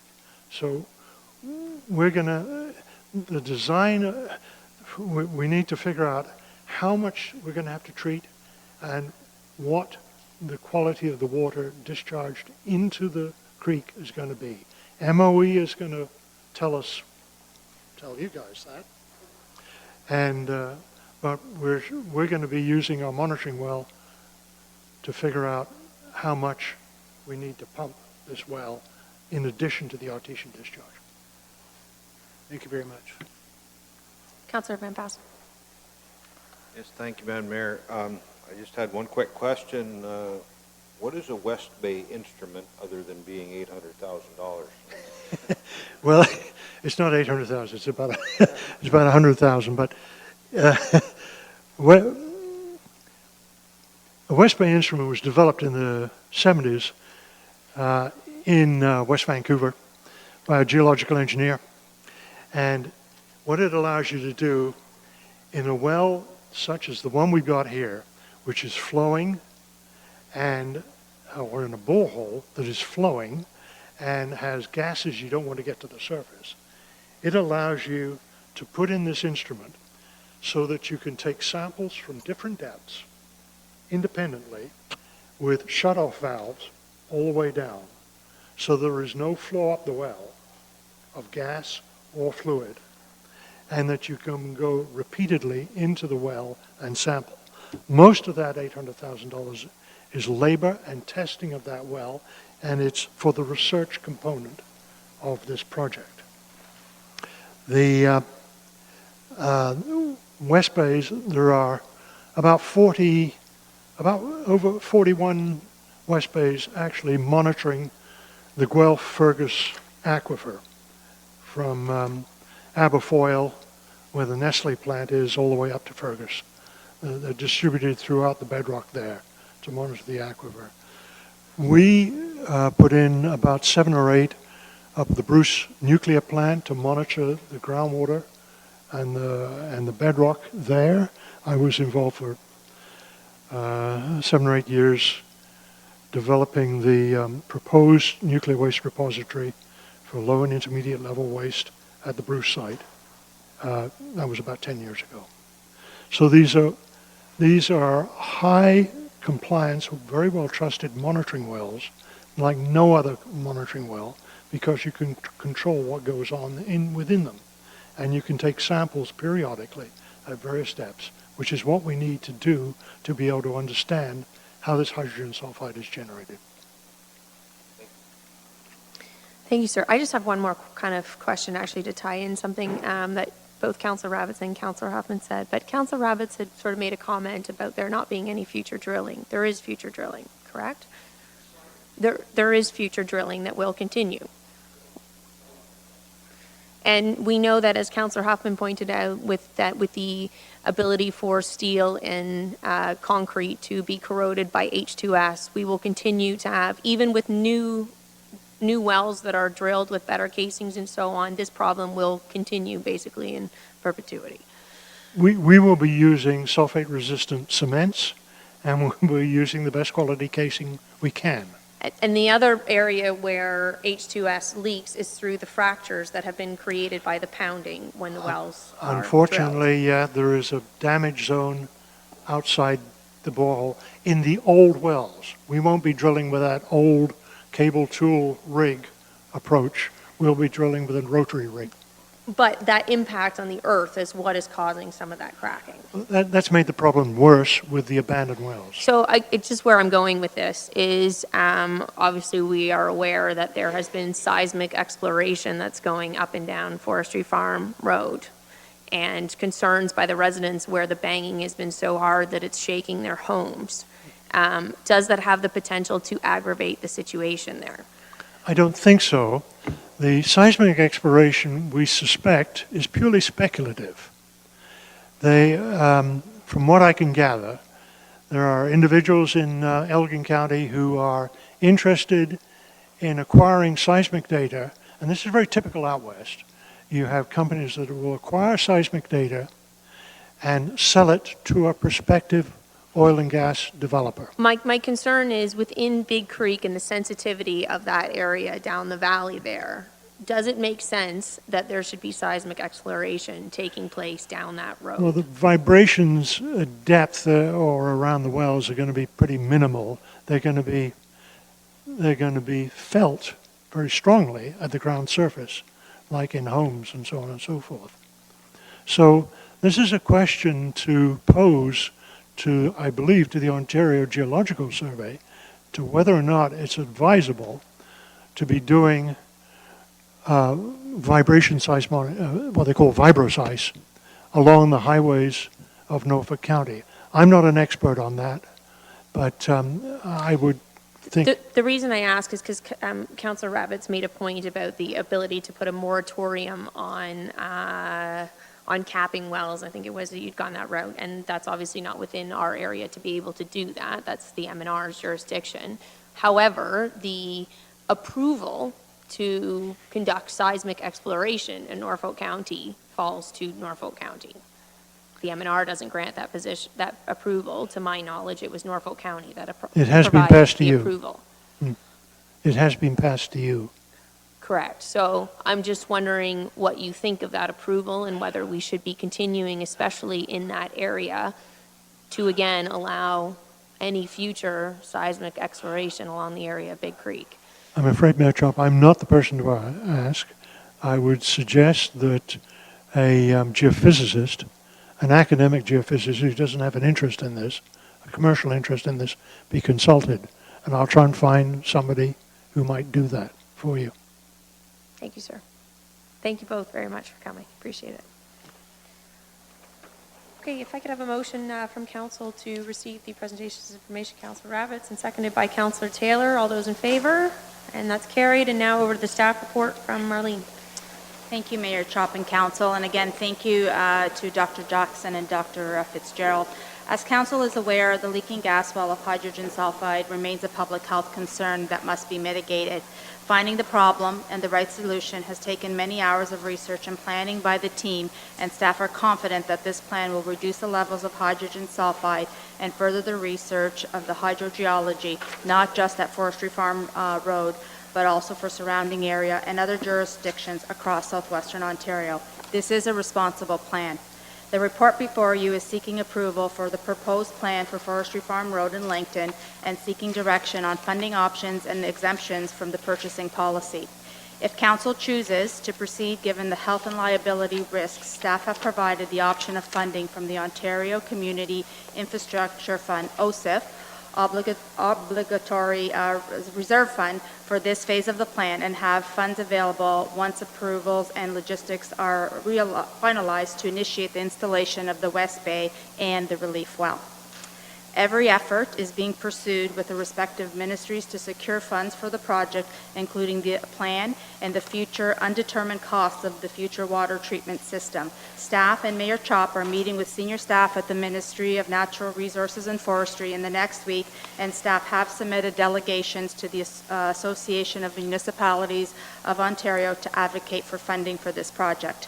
Staff will continue to update Council on available funds and options for the future water treatment system that will be brought to Council for discussion and direction once determined. Staff are happy to answer any questions. Questions from councillors? Councillor Rabbits. Thank you, Madam Mayor, through you to Marlene. We do have two options that are before us, as I'm to understand it. It sounded to me like staff's position is advocating for the second.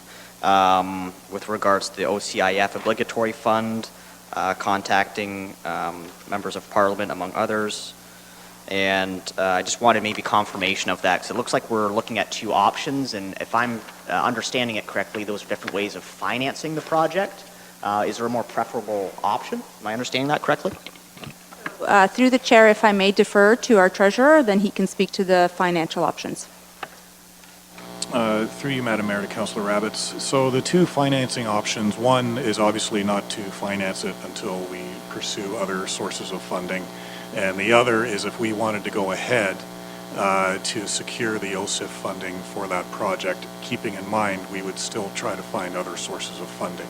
So those are the two options. One is to not go forward with the project until we secure funding from the MNRF, or go ahead with the project using the OSIF funding as sort of a last ditch effort to try to get it done with some funding in order to work on it.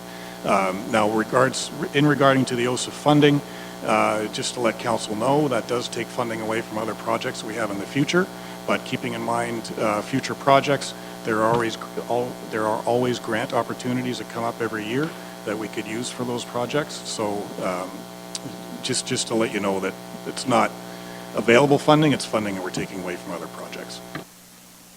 If I can jump in there, I think that would be better. At this point, we know we've had this problem, it's been ongoing. We know that it's very likely, or in all likelihood, caused by actions of the MNR themselves. I personally believe that there is the potential for a suit against the MNR if we were not to receive the funding for them. And I don't think that we can hold it up at this point to not continue with the work. So in my own personal view, I don't see the need to go to the OSIF Obligatory Reserve Fund, because I believe that the MNR themselves should be funding this entire project in conjunction with the grant money that the professors intend to pursue for the monitoring well and the research side of things. Councillor Van Passen. Thank you, Madam Mayor. I was just going to ask staff, we had the geological survey people out of our place a year and a half ago, and we do have a sulfur well. And we got the tests back from all the different things in that well. We're down by Port Ryershey, but have you got the data from the geological survey about all the well testing they did? So through the mayor, I'm not 100% sure, I couldn't hear everything you said, but I understand you're asking if we've received the research on the data from the OGS, is that the question? And the answer is no, we have not. We have persistently been inquiring from the Ministry of Natural Resources and Forestry. We have been asking repeatedly since March. We've been promised the data in March. As recently as yesterday, we were with both respective ministries, and we are now being told that we may get some of the research due to confidentiality reasons in the fall. So hence some of the work that the researchers are proposing we do on the water wells, so we can ensure that we have that data prior to doing any installation of the plan moving forward.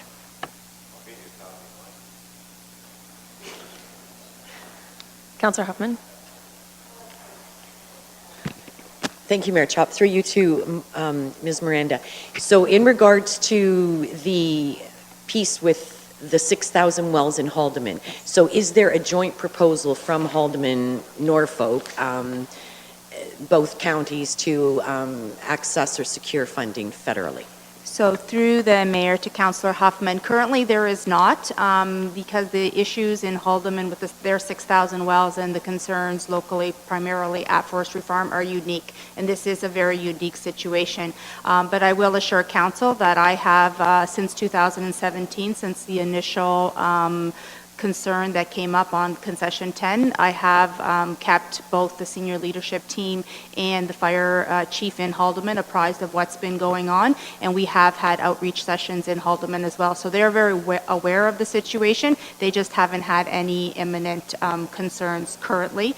We will continue to apprise them and work with them as things progress in their region as well. Okay, thank you very much. I think just to add to this as well before council takes a vote, but the monitoring wells, there is no evidence, or there's no data on the effects of chronic long-term exposure to H2S.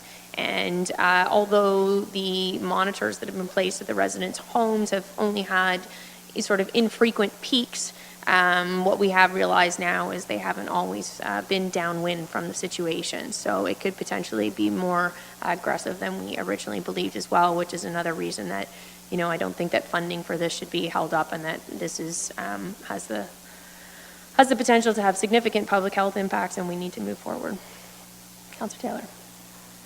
Thank Madam Mayor, I saw Ms. Miranda put her hand up. Did you have something else to add to that there? Yeah, so through the mayor, I just wanted to confirm that what she's referring to as the evidence of low chronic exposures is absolutely correct. And as recently as this morning, Dr. Nessathuria and I were in conversation with Public Health Ontario, who is working with us to move the research forward.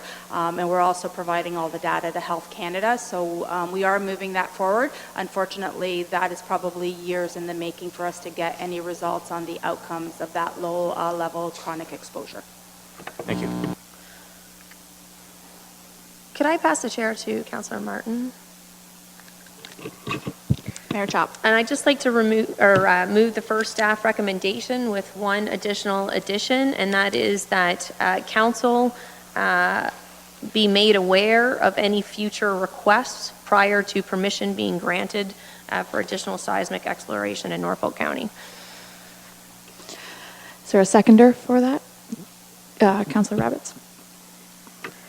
Thank you, Madam Deputy Mayor. Through you, I am in support, and I would like to second the Mayor's motion. I would like to ask if we could just CC a representative of the Ministry of the Environment and also the Ontario Geological Survey. I think it'd be good to circulate the correspondence with those two parties, and possibly I'd also like to CC all Ontarian municipalities. I think that would be prudent, and I don't see the harm in sharing our decision today with those groups. I think.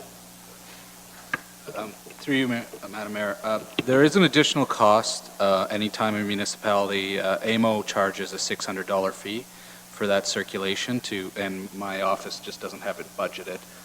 So just so council's aware that it's $600 I don't have, but if you do decide to circulate to all municipalities of Ontario, we'll do so.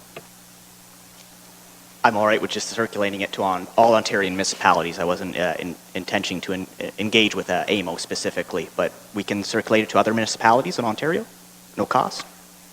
Through you, so the process for circulating to all, we can try our best, but the process to get it to all municipalities, the way to fulfill that is AMO has a circulation that you send it and you can purchase circulation to all of them. But we have an email distribution list that we can try that a lot of municipalities use that might capture 75% of municipalities of Ontario. So if council's okay with us emailing, then we'll do the best coverage we can, but if you demand that every municipality get it, it's going to cost money. Would like the cost-free option if we could pursue that. Thank you for providing that information that it costs $600 to circulate that type of correspondence through AMO. I was not aware. Mayor Chop. Just so Councillor Rabbits is aware too, I mean, we're headed to AMO with this. I think, the different news stations have reached out of potentially doing a story on this in the future, so I think everybody's about to find out about it anyway. Any further discussion on this? Looking over to Councillor Columbus. So, Madam Deputy Mayor, we've got the motion moved and seconded, and I think the Ministry of Health should be involved in this also. I think correspondence should go to them because it is a health issue for some of our people here. So I would think that somehow, I don't know who it is at the current time, they may have changed recently, but I think it's worthwhile investment. Mayor Chop, you're happy with those amendments? Okay, seeing no further discussion, we'll move to vote. Those in favor? And that is carried unanimously. Thanks, Councillor Martin. Okay, so moving on to the next presentation now will be our... So, Mayor Chop, if I could just clarify for staff to move forward, I'm unclear on what the funding option is to move forward. Are we proceeding with the OSIF, or are we going to wait until... Okay, I just wanted to confirm that that was what was understood, so we can ensure the resolution is accurate. Thank you. I think we'll find other, as James pointed out, other projects for the OSIF funding. So it's here nor there, and in fact, again, it's the ministry that should be paying for this, so I don't think it needs to come out of the OSIF fund.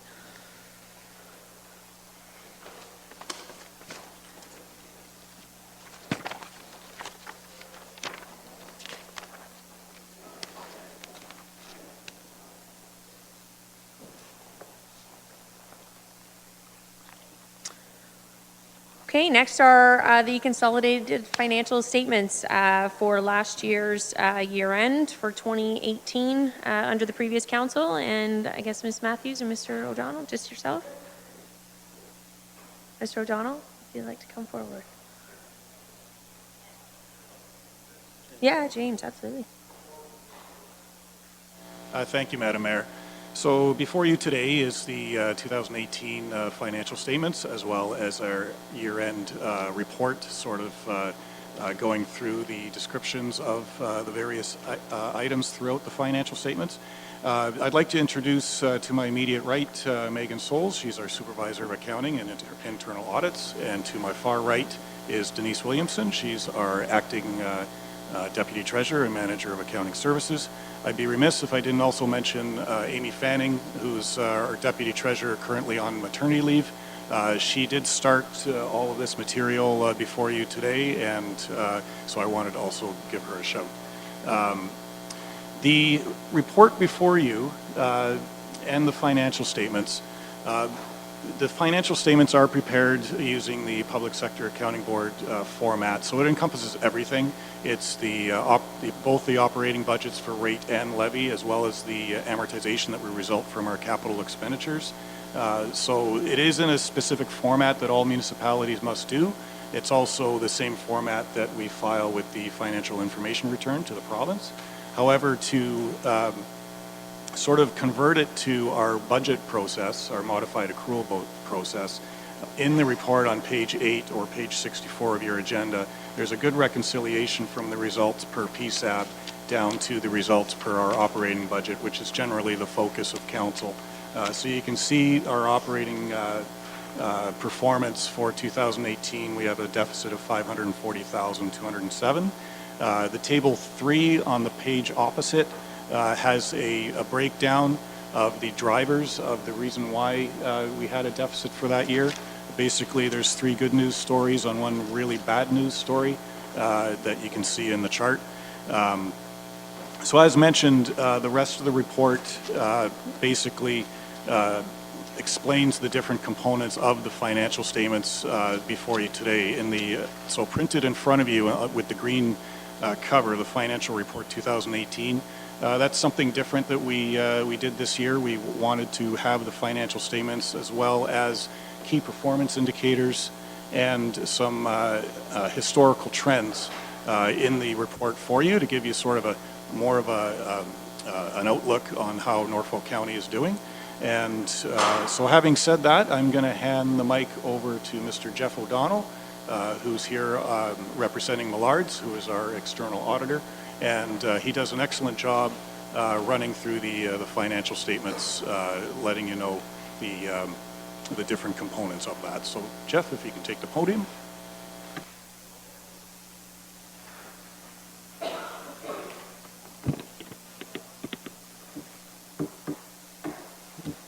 Thanks, James. Good afternoon, and thank you for the invite to present these 2018 audited financial statements for Council.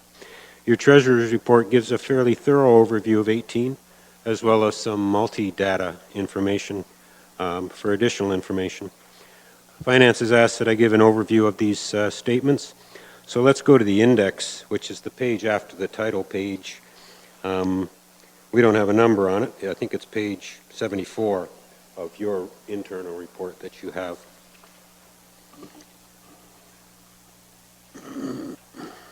That one. That one. 73. Okay. Good. I never was very good with numbers. So.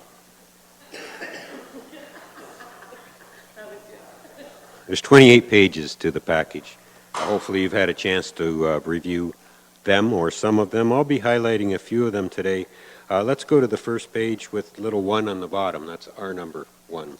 It's entitled Management's Responsibility for Financial Reporting. We met with finance staff last week to finalize the drafts and the audit, and by these signatures, management has accepted responsibility for the statements, and that was dated June 28th. The next page in is the start of our audit report. This is the first year of the revised audit report for the municipality. It used to be on 1 page, and as if we didn't have enough to say, we've trickled it onto 2 pages now.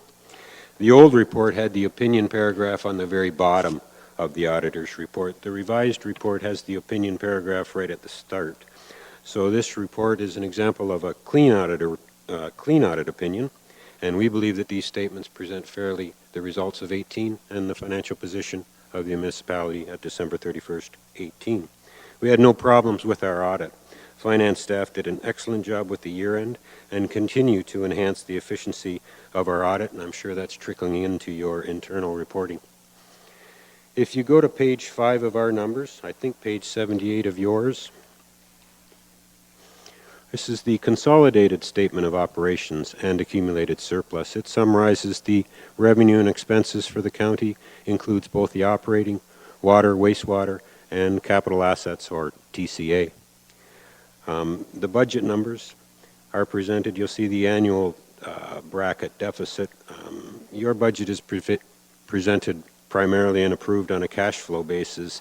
These have been reformatted for PSAB purposes and basically takes out any of the reserve and reserve fund transfers, and debt, either additions or payments, are not reflected on this statement. They are not revenue and expenses. They're reflected elsewhere in the pages of the statement. So looking at the 18 and 17 numbers, revenue at the top, you'll notice the county has $199 million of revenue coming in compared to $184 million of revenue last year, up about $15 million. Taxation is the top number, up about $5 million on the year, 82 to 87. Government transfers, up about $2 million, largely because of some gas tax revenue above and beyond last year's gas tax revenue, about $1.5 million more this year than last year.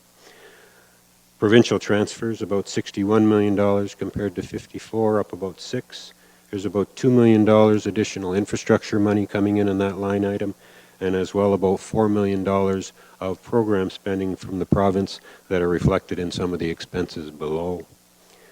Other incomes also up about $1 million, $11 million from 10, primarily because investment income was up about $700,000 on the year, and developmental costs were up about $1 million from the prior year as well. Expenses, about fourth line up from the bottom, $190 million for 18 versus 185 rounded for 17, up about $5 million. General government, 14 versus 17, came down about $3 million. We had some adjustments in 17 that didn't reoccur in 2018. There was some adjustments with Haldimand County last year and some old due-froms. That was about $2.5 million in 17 that got resolved, and an actuarial benefits review in 17 that caused about another $1 million of expenses in the 17 numbers. So we're back down to $14 million, which is about the same number as you had in 2016. Transportation services, $36 million versus $32 million. You had increased winter control costs this year, and you had some increased road repair costs in 18 that were more than they were in 17. Other large increases in social and family services, about $4 million. That's the reason that the provincial funding in the revenue side went up. It's reflected in higher expenditures in your social and family services line item. No other big swings in those numbers. As I said, your expenses went up 5, your revenue went up 15, so your consolidated surplus is about $10 million this year, or a $10 million change from the prior year, ending at $9 million versus a small deficit in 2017, largely because of a higher than normal operating loss in 2017.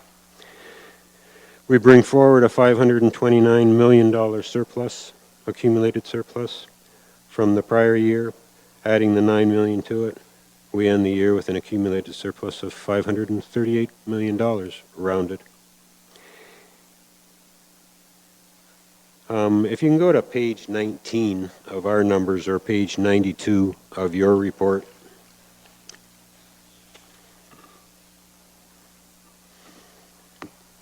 Page 19, or note 10, breaks down the accumulated surplus as to where we park all the surpluses we've made since the inception of the county. So you'll see that number at the bottom, $538 million was the number we just talked about on that prior page, compared to $529. an increase of about $9 million over the prior year. So that's your surplus for the year, and we split it up. Tangible capital assets is the largest thing that we have, $477 million versus $469, so it's increased about $8 million from the prior year. It absorbs about 90% of our accumulated surplus. It's not like the money's lying in the bank. The next area is our operating surplus and deficit. This is what we run day to day on. So as James mentioned, we had a $540,000 operating deficit this year compared to 5.6 last year. Water surplus is 574 and wastewater surplus 483. So our true operating surplus is about $517,000, not the $9 million that you saw on the other page. You get into the other areas, BIA, we've updated those numbers now to the end of 2017. We were a bit behind last year in those numbers, so those are up to date. Accumulated surplus of 15 versus 9 last year, so those 2 years brought in another $6,000 in surplus for the Delhi BIA. Reserve funds, the contingency fund was $7 million last year, it's $637. You'll notice that operating deficit, a couple lines up, $5.6 million, gets closed out to your contingency reserve to absorb those things, the same place that some surpluses go to. But we took that down quite a bit by absorbing that deficit last year. Capital purposes reserve did come in the right direction. It's down about $5 million from the prior year. It still has a large bracket in it, though, as you can see. And the other reserves about the same as the prior year. So your reserves, 7.5 versus 5.5. An increase in the bracket by about 2, largely because of the contingency hit that we took last year on the operating deficit. Reserve funds, $92 million this year, subtotal versus 94. Capital replacement wastewater, up $1 million. Waste management reserve went downhill about $2 million, and the legacy fund also reduced a couple $1 million from the prior year's 67. You do have some unfunded liabilities that are about the same. Your solid waste landfill liability remains unfunded, but it is one of those liabilities that will get paid for over the next 50 years. So I'm not surprised that we don't have that sitting in the bank anywhere.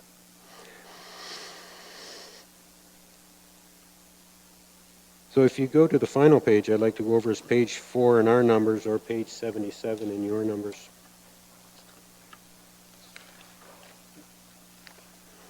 It's called the Consolidated Statement of Financial Position, aka a balance sheet, summarizes your assets, your liabilities, and the surplus of the county. The accumulated surplus number we talked about is on the very bottom, up about $9 million from the prior year. Financial assets are at the top, $112 million versus $118 million in 17. They're down about $7 million. If you add the cash and investments together, they're about $103 million in 17.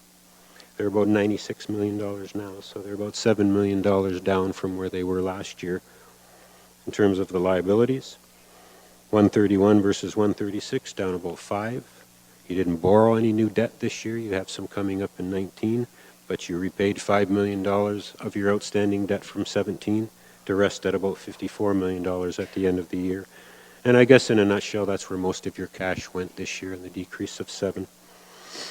Tangible capital assets, the biggest asset we have, $556 million this year versus $545, so it's increased by about $11 million. You added about $36 million of new property and equipment, and we amortized what you had available, $25 million for a net increase of about 11. So no significant changes in your balance sheet this year over 17. Do you have any questions of me of these statements or of the audit? Probably. Councillor Van Passen. Thank you, Madam Mayor. If I could go to page 5 of your report, page 78. This is just one of these things that I don't get. So we have a budget for 2018 that actually budgets for a $4 million deficit. I don't understand how that was possible. I thought it was against the law. And then secondly, if the budget for 2018 and the actuals, our revenue is up by almost 13 million. Our expenses are just about right on. but we still managed to lose money. So where did that $13 million in extra revenue go to? Go ahead. Thank you. Through you, Madam Mayor, to Councillor Van Passen. So that's a good question. It's a difficult one to answer because we are presenting the financial statements based on PSAB. And when we do that, we have to convert the budget figures to the PSAB way of doing things.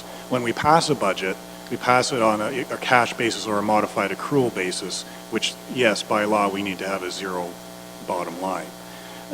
On, I think it's note 17 on page 22 of your package, there is a reconciliation of when we budget at a zero down to the $4 million deficit that you see on page 5. When it comes to the revenues being more, where did $13 million in revenue come from versus our budgeted expenses? The expenses include amortization. That's something that we don't budget for during our budget deliberations. The extra generated revenue, that is grant revenue that Jeff explained mostly on the government transfers, and we're also using more deferred revenue. The federal gas tax is considered deferred revenue, which means we can't, when we receive it from the government, we don't count it as revenue until we use it for projects. So once projects close, then we bring that revenue in, or the grant money in as revenue. So it's, I'm hoping I'm explaining myself properly. I don't know if Mr. O'Donnell wants to add anything, but when we do our budget, it's almost comparing apples and oranges when we do our budget in January versus how we present the financial statements to the provincial government and to our stakeholders.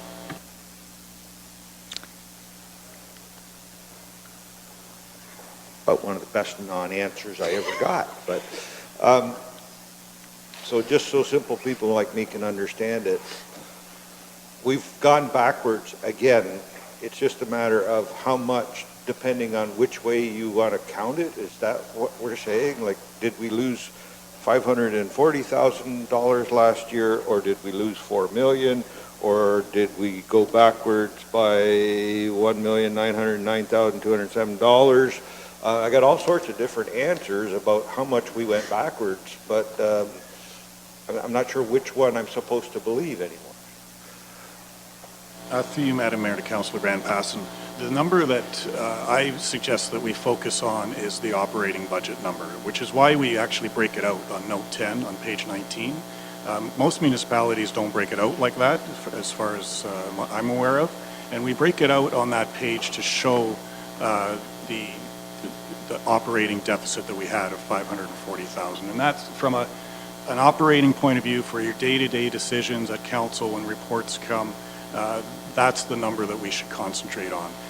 In the financial report on where we have the statistics, I believe on page, it's right after the financial statements, there's some line graphs there where it shows our annual levy surplus deficit. It's the very first line graph, and you can see since 2009 we've had 2 years of surpluses, and the rest are operating deficits. So those are the numbers that we should concentrate on. Those are the numbers when we do our budget deliberations.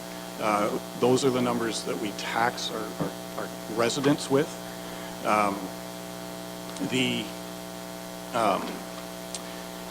format that's in front of you today is Public Sector Accounting Board format, and that's all municipalities have to follow that format in order to have us on the same level playing field. With PSAB, we add amortization, but we do not have the expenses to we expense about $15 million a year to our capital replacement reserves. That's not reflected here because we're just putting money in our savings account.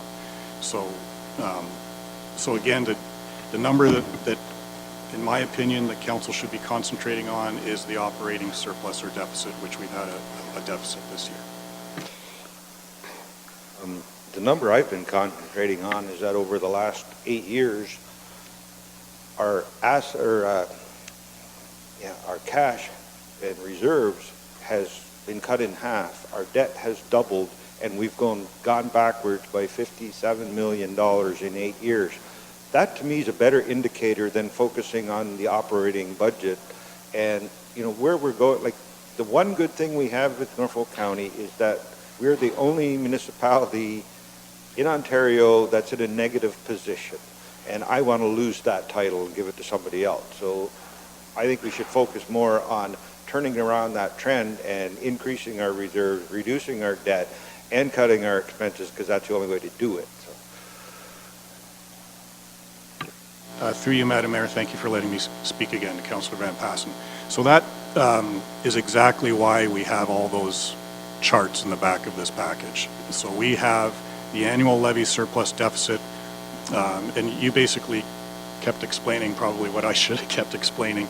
If you flip the following page, then we have our reserve balances related to the levy, related to the rate, and you can see the levy is a downward trend, the rate is somewhat of an upward trend, and then you get to the next page after that, we have outstanding debt amounts, and you can see the trend is going up for levy, and that's just debt up to 2018. I do caution council that we will be probably issuing about $22 million in debt for 2019, and so there is an upward trend there. So Councillor Van Passen, I agree with you. If I could kind of jump in there with the PSAB format. So is there something preventing us from budgeting using PSAB so that when audited statements do come out, we are comparing apples to apples? To Madam Mayor, that's difficult. I'll give you one example why we don't. If we were to budget based on amortization, we would have to increase our budget by approximately $7 million. We currently don't. That's the infrastructure gap that we've been talking about. So we don't budget on that. And another example is we have to budget for reserve contributions, which is something that PSAB does not count in their income statement. We don't expense reserve contributions. That is more of a budget, a cash, a bona fide accrual exercise. So are there no municipalities then that budget using PSAB standards? Through you, Madam Mayor, 100% PSAB, I would say no. There are municipalities that do budget on the amortization example that I give you. However, they're few and far between. I guess I'm kind of with Councillor Van Passen. My problem with the statements, and certainly this is nothing on large, this is how it's been done, but is that when the public picks this up, I'm sure you remember during the campaign, all the debate as to whether or not we ran a budget, or a deficit rather, last year. And if somebody was to pick this up again this year, it certainly looks like we ran a surplus, when in fact we did not. We ran a deficit. And so I'm just wondering if there's a way we need in the future, in our audited statements, we really need to start comparing apples to apples in them without side notes that need to be read in conjunction with the statements. Thank you, Madam Mayor. I'm not sure if Mr. O'Donnell wants to kick in here or not, but that is the reason why, and I know it's a side note or a note to the financial statement, but that's why on note 10, we do identify the deficit on the operating budget. There are municipalities that don't go into that detail with the accumulated surplus. So as far as presenting the financial statements using PSAB, I'm pretty sure we're bound to have that format. And to bring our budget process to the PSAB format, it's very difficult because we need to budget the cash payments into our reserves and so on and so forth. And we bill the taxpayers based on a cash basis. That's the tax levy. I think that there are a number of municipalities that do this so that they don't end up in this particular situation. I know the Act is silent on as what standard we have to use in our budgeting process, but it certainly doesn't prevent us from, in our statements, of comparing those two standards. Councillor Columbus. Madam Mayor, perhaps Jeff or James can answer this. Where does one find the $6 million that are outstanding with respect to the POA monies owing? Where would you find that? Which line would you find that in? So through you, Madam Mayor, to Councillor Columbus. So the outstanding POA receivable, we don't count it as a receivable because it's a type of outstanding arrears that is basically impossible to collect. Impossible is a strong word. These receivables have been there since the start of the county in 2001, and it's accumulated since then, since it was downloaded from the province. And the way we record POA fines is on a cash basis because the likelihood of collection of these outstanding amounts is extremely low. Thank you. Councilor Rabbits. Thank you, Madam Mayor. Through you, Mr. O'Donnell. I was hoping that you could explain in the report on page 8, we have some reporting entities, and we have Norfolk County Public Library, which has its own sheet provided in your report. I see Simcoe Business Improvement Area and also the Delhi Business Improvement Area. I was hoping you could provide us with a little bit of information regarding reporting entities. I was concerned that I saw Delhi BIA explicitly mentioned within the report. I did not see the same information for the Simcoe BIA. The Simcoe BIA is integrated right into these consolidated numbers. The Delhi BIA, I think, is a separate reporting entity. It has its own audited statements, but the Simcoe BIA numbers are integrated right into here. They're not paired out at all. I mean, that's just the way it is. The difference between Simcoe, because Caledonia, Hagersville, and Dunnville are the same as Delhi. They each have their own separate audited statements, and Delhi has its own, but the Simcoe BIA has never been paired out separately. It's still part of this. That would have to be a change in, James, I don't know the terminology for you. Through you, Madam Mayor, to Councillor Rabbit. So we've met with the Simcoe BIA, and starting in 2020, they will have their own separate audited financial statements, and they're going to have their own separate books. Norfolk County having the Simcoe BIA as part of their books is something that's been inherited since the town of Simcoe. And with the recent changes with the Simcoe BIA being more of an arm's length, these are great changes, in my opinion, for the Simcoe BIA to be more independent.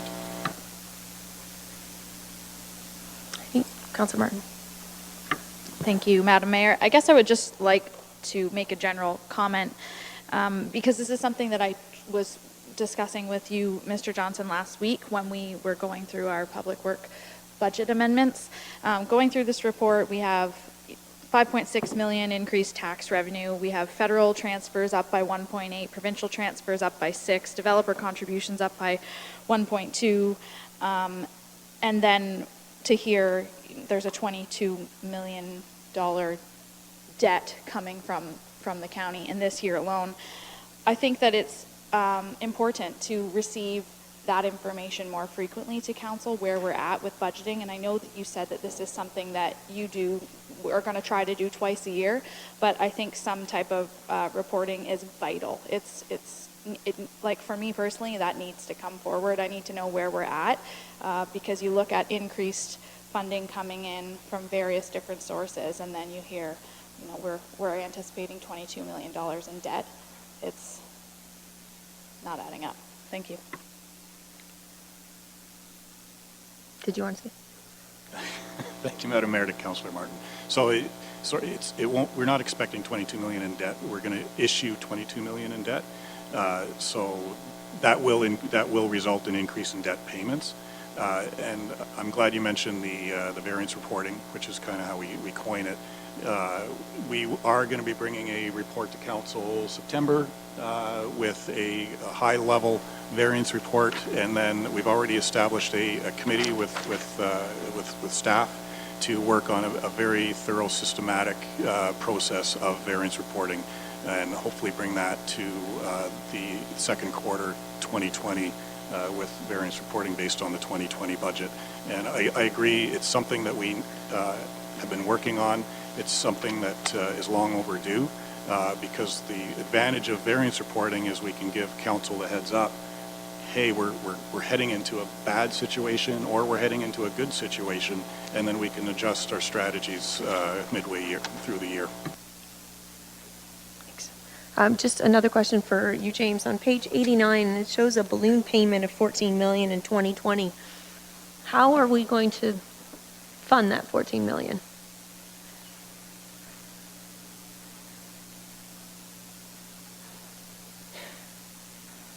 Through you, Madam Mayor, so what we would roll that into another debt issuance. Any further questions for Mr. O'Donnell? Thank you, sir, for coming. I appreciate it. I think I'd just like to follow up a little bit on what Councillor Martin was saying about the budget variance reporting. I'm still perplexed as to kind of how long this is taking, especially when this was an issue that everybody's known, I've been passionate about since back during the campaign and certainly since the election, October 22nd. And when we talk about a high-level variance report coming in September, I got to say, I don't think we can wait till September because over the last couple months, it has just been over budget, amendments coming forward one after the other, and for various public works projects and so on that were under budgeted in the first place, additional projects that have come up, and as a result of these additional projects come up, I think that unfortunately this council needs to take a hard look at some of the projects that were originally in the capital budget that aren't a necessity, and maybe they need to be removed at this point. So I think later on in the agenda, I had asked the clerk to keep a spot in there for us to put a list of various items that we would like when the council comes back from break on August 27th. And that's going to include a variance report showing where we are at, what capital projects are outstanding, and what that budget was during that period. So, any further questions from councillors?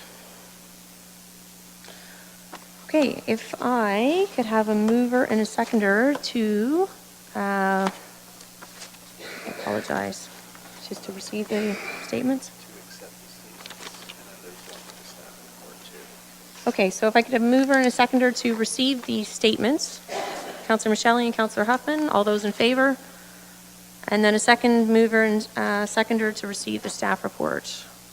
Councillor Taylor and seconded by Councillor Rabbits, all those in favor? And that's carried.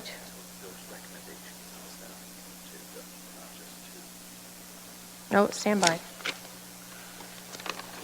just lost the paper here.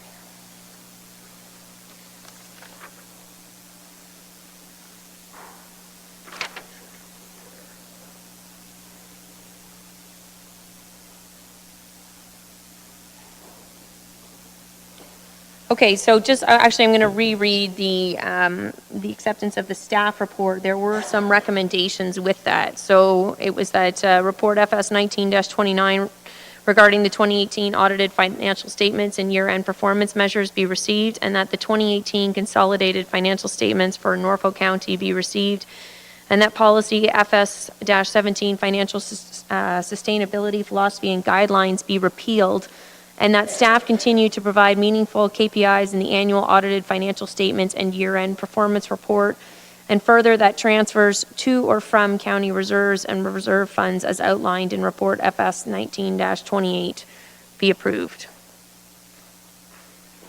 Moved by Councillor Rabbits, seconded by Councillor Huffman. Any discussion on that? Okay, all those in favor? And that's carried.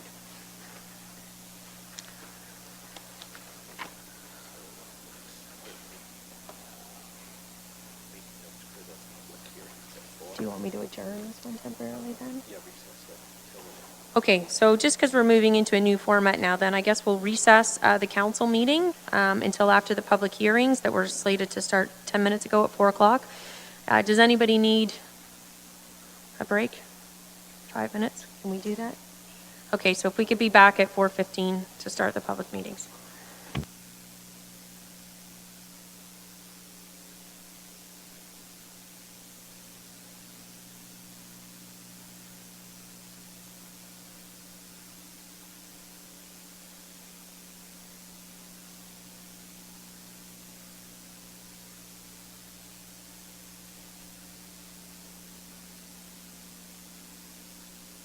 On a strip of sandy soil lies a county called Norfolk. It's Ontario, south coast, you know, and it's surely not remote. If you pass through or spend a day or decide to call it home, you'll see why we love it here and are proud to call it our own. Norfolk, Norfolk, a southern county home. Norfolk, Norfolk, we know you can't go wrong with the friendly folk of Norfolk. You won't be a stranger long. Take in the small town atmosphere, be amazed at all that we grow.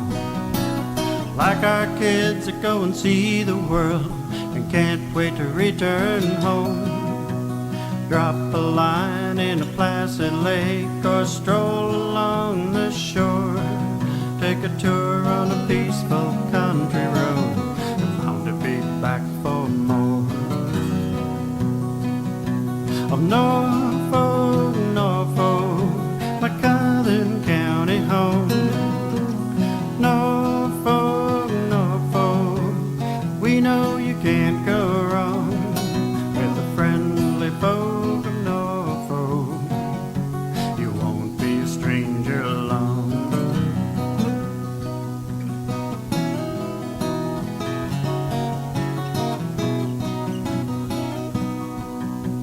With hard work we built a dream that only willing hands could do. It's on display at our fall fairs and at all the festivals too. Erie beaches, Carolinian forests, where the flower and dogwoods bloom. Patchwork fields and rolling hills, it's just the place for you. Norfolk, Norfolk, a southern county home. Norfolk, Norfolk, we know you can't go wrong with the friendly folk of Norfolk. You won't be a stranger long. Norfolk, Norfolk, Norfolk, Norfolk, you won't be a stranger long. On a strip of sandy soil lies a county called Norfolk. It's Ontario, south coast, you know, and it's surely not remote. If you pass through or spend a day or decide to call it home, you'll see why we love it here and are proud to call it our own. Norfolk, Norfolk, a southern county home. Norfolk, Norfolk, we know you can't go wrong with the friendly folk of Norfolk. You won't be a stranger long. Take in the small town atmosphere, be amazed at all that we grow. Like our kids that go and see the world and can't wait to return home. Drop a line in a placid lake or stroll along the shore. Take a tour on a peaceful country road and bound to be back for more. Of Norfolk, Norfolk, my southern county home. Norfolk, Norfolk, we know you can't go wrong with the friendly folk of Norfolk. You won't be a stranger long.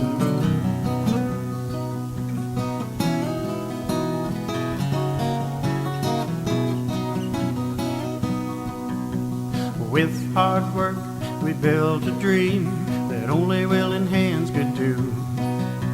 It's on display at our fall fairs and at all the festivals too. Erie beaches, Carolinian forests, where the flower and dogwoods bloom. Patchwork fields and rolling hills, it's just the place for you.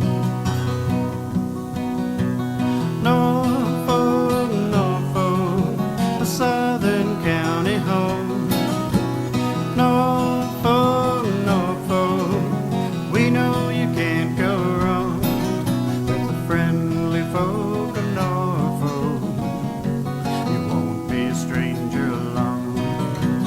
Norfolk, Norfolk, Norfolk, Norfolk, you won't be a stranger along. On a strip of sandy soil lies a county called Norfolk. It's Ontario, south coast, you know, and it's surely not remote. If you pass through or spend a day or decide to call it home, you'll see why we love it here and are proud to call it our own. Norfolk, Norfolk, a southern county home. Norfolk, Norfolk, we know you can't go wrong with the friendly folk of Norfolk. You won't be a stranger along.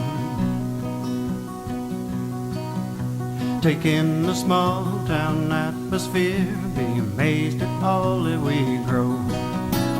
Like our kids that go and see the world and can't wait to return home. Drop a line in a placid lake or stroll along the shore. Take a tour on a peaceful country road and bound to be back for more. Up north on a strip of sandy soil,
on a strip of sandy soil lies a county called Norfolk. It's Ontario, south coast, you know, and it's surely not remote. If you pass through or spend a day or decide to call it home,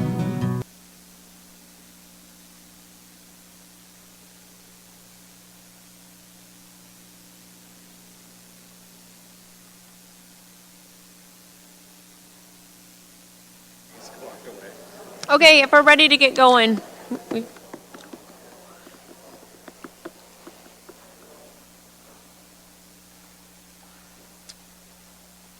So this is a bit of a new process this evening with a public hearings committee. So I'd now like to open the public hearings committee. This is it's the agenda with the light gray cover on it for councillors. At this time, I'd like to ask again, are there any declarations of pecuniary interest this evening? Okay, seeing none, I now officially open the public meetings held under the Municipal Act and Planning Act. And a reminder to those residents that desire to address council tonight to please write your full name and address when you come forward to the podium. Those speaking on planning matters, please be advised that to preserve your right to appeal to the local planning appeals tribunal, you are required to make comments or provide written submissions prior to the passage of a bylaw. A reminder that we now have new rules in place around public hearings, so we will be limiting speakers to 5 minutes unless they are the applicant or planner, in which case we will give them some leeway to present their application. First up is Staff Report DCS 19-73. This is in regards to an application that has been received to permit a garden suite on the subject lands. Nicole Breton, on behalf of Anita Breton, have put forth the application affecting the lands described as 5047 Highway 59 in Cortland. I now open the public hearing on this matter, and Mr. Collier, if you could please present your report. Thank you. This is a temporary use zoning bylaw amendment application to allow a garden suite as a permitted use on the subject lands for an initial period of 11 years. The subject lands are 3.11 hectares in size and are located at 5047 Highway 59, south of Highway 3 in the urban area of Cortland. The lands are designated protected industrial in the official plan and zoned agricultural in the zoning bylaw, with a special provision allowing a wine retail store, which was placed on the property by a previous owner and is not utilized today. The lands were previously designated agricultural in the 2006 official plan. At that time, all abutting properties were designated industrial business park. Through the official plan review, the subject lands were designated protected industrial to be consistent with the abutting properties. Council approved the official plan review in January of 2018, and it was adopted by the province in October of 2018. Garden suites are permitted through temporary use zoning bylaw amendments subject to the criteria of the official plan. The subject application does not conform to the official plan criteria for garden suites because the subject lands are not located in either the agricultural or hamlet designations. New residential development is not permitted in the protected industrial designation, as a long-term vision for these lands is for industrial and employment uses. Staff are satisfied that a legitimate and justified need exists for a garden suite, and note that many criteria in the official plan are met in this circumstance. Should council choose to approve this application, a future site-specific official plan amendment application is required to come forward to ensure council's decision is consistent with the official plan. The subject application does not meet the garden suite policies in the official plan, and as such, staff recommend that it be refused. Any questions from councillors? I have a few, but I think I'll hold them. Councillor Van Passen. Yes, thank you, Madam Mayor. When I read the report, it was Norfolk County that asked that the official plan be changed to include this industrial, not the applicants. Through the chair, that's correct. The designation was changed based on a recommendation from the consultant who was working on the official plan review. Any further questions from councillors? Councillor Columbus. I take it from reading the report that there is a garden suite in place at this time. Is that the case? Through the chair, there is no garden suite present at this time. Well, it says, if approved, an official plan amendment is required to bring the temporary garden suite into conformity with the official plan. So I took that as it sat there already. I guess not. Thanks. Is the applicant or agent in attendance? Would you like to?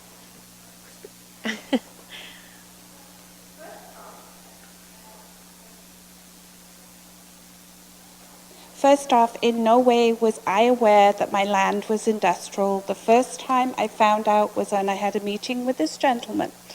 I had applied to split my land and give my daughter an acre. This is a situation I found myself in. There's a housing crisis very, very bad in this at county. I work for the county too. I'm a full-time nurse at Norview. Last September, my daughter lost her place through no place of her own. She has 2 children with special needs. One has a form of autism and special needs. Is doing phenomenally well in Cortland School. The other one has a club foot and a speech and language delay. The one with a club foot is going to have her foot broken basically by September. They're trying casting, but it's not going to work. My daughter herself is going to have a baby in October, and she has cervical cancer, quite severe. She's going to need surgery afterwards. We have tried since last September to find accommodation in your county. I myself was living in substandard accommodation in your county, where I was living at 58 degrees and there was no second entrance to an apartment I rented in your county. I was freezing. There is no current house rentals in your county, in Norfolk County. There's a 7-year waiting list for housing because I've already been talking to these people in the past for my other daughter who has autism. My daughter, like I said, is diagnosed recently with cancer and will need extensive surgery post the baby. And I've told you about my 3-year-old. I've told you about the baby. I've told you that my other daughter had to move out of your county.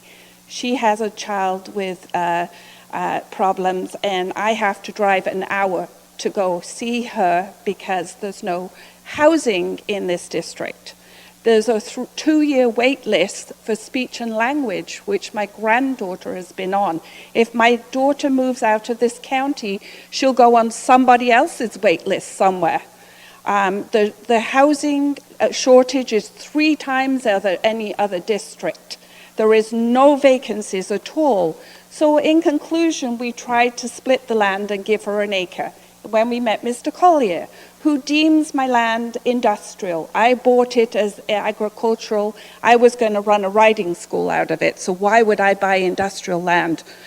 I've talked to the Housing Coalition, and I've asked them to, and they said if I ask for this application, and if it's any way successful, if I was to waive the fees, as they're overloaded with people like my daughter who has nowhere to live.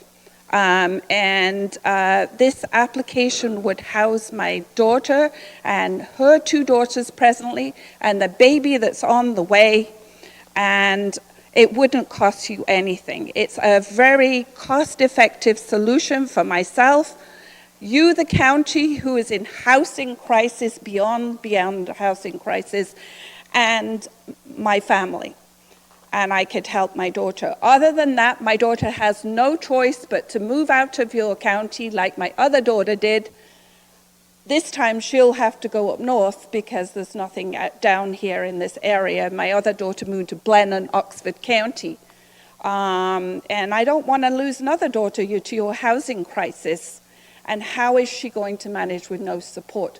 So basically, by deeming my land industrial, without telling me, you're not allowing me to do something to help my family. And I sure as hell wouldn't have bought a house that was industrial. Thank you. Questions from councilors? Nope. Does anyone have any questions? No? Okay, thank you. Okay. Is anyone else present that wishes to speak in favor of the application? Is there anyone that wishes to speak in general or in opposition to the application? Okay, if I could have a verbal motion to close the public meeting. Councilor Martin, seconded by Councilor Rabbits. All those in favor? And that's carried.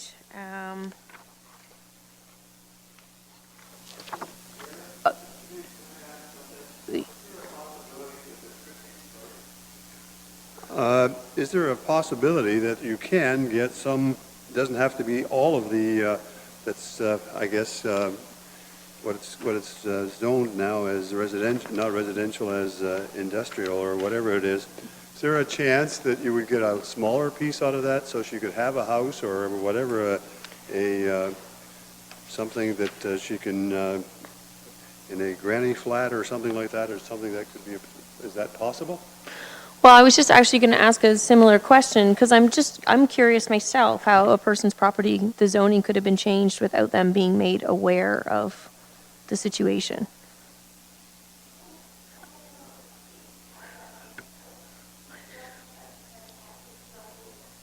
Put it in the newspaper. I'm sorry, Mayor Kopp, but the newspaper is archaic. Most of us don't read it. There was no notice to my house, and I was not made aware. So, like, the next time I would be made aware is 20 years from now when I'm dead and my kids were going to sell my place if I hadn't have put this application through. Thank you. I have to agree with the applicant that for a zoning change such as this that affecting a person's rights on their own property would have been a personal communication to them. How could it simply have been posted in the newspaper?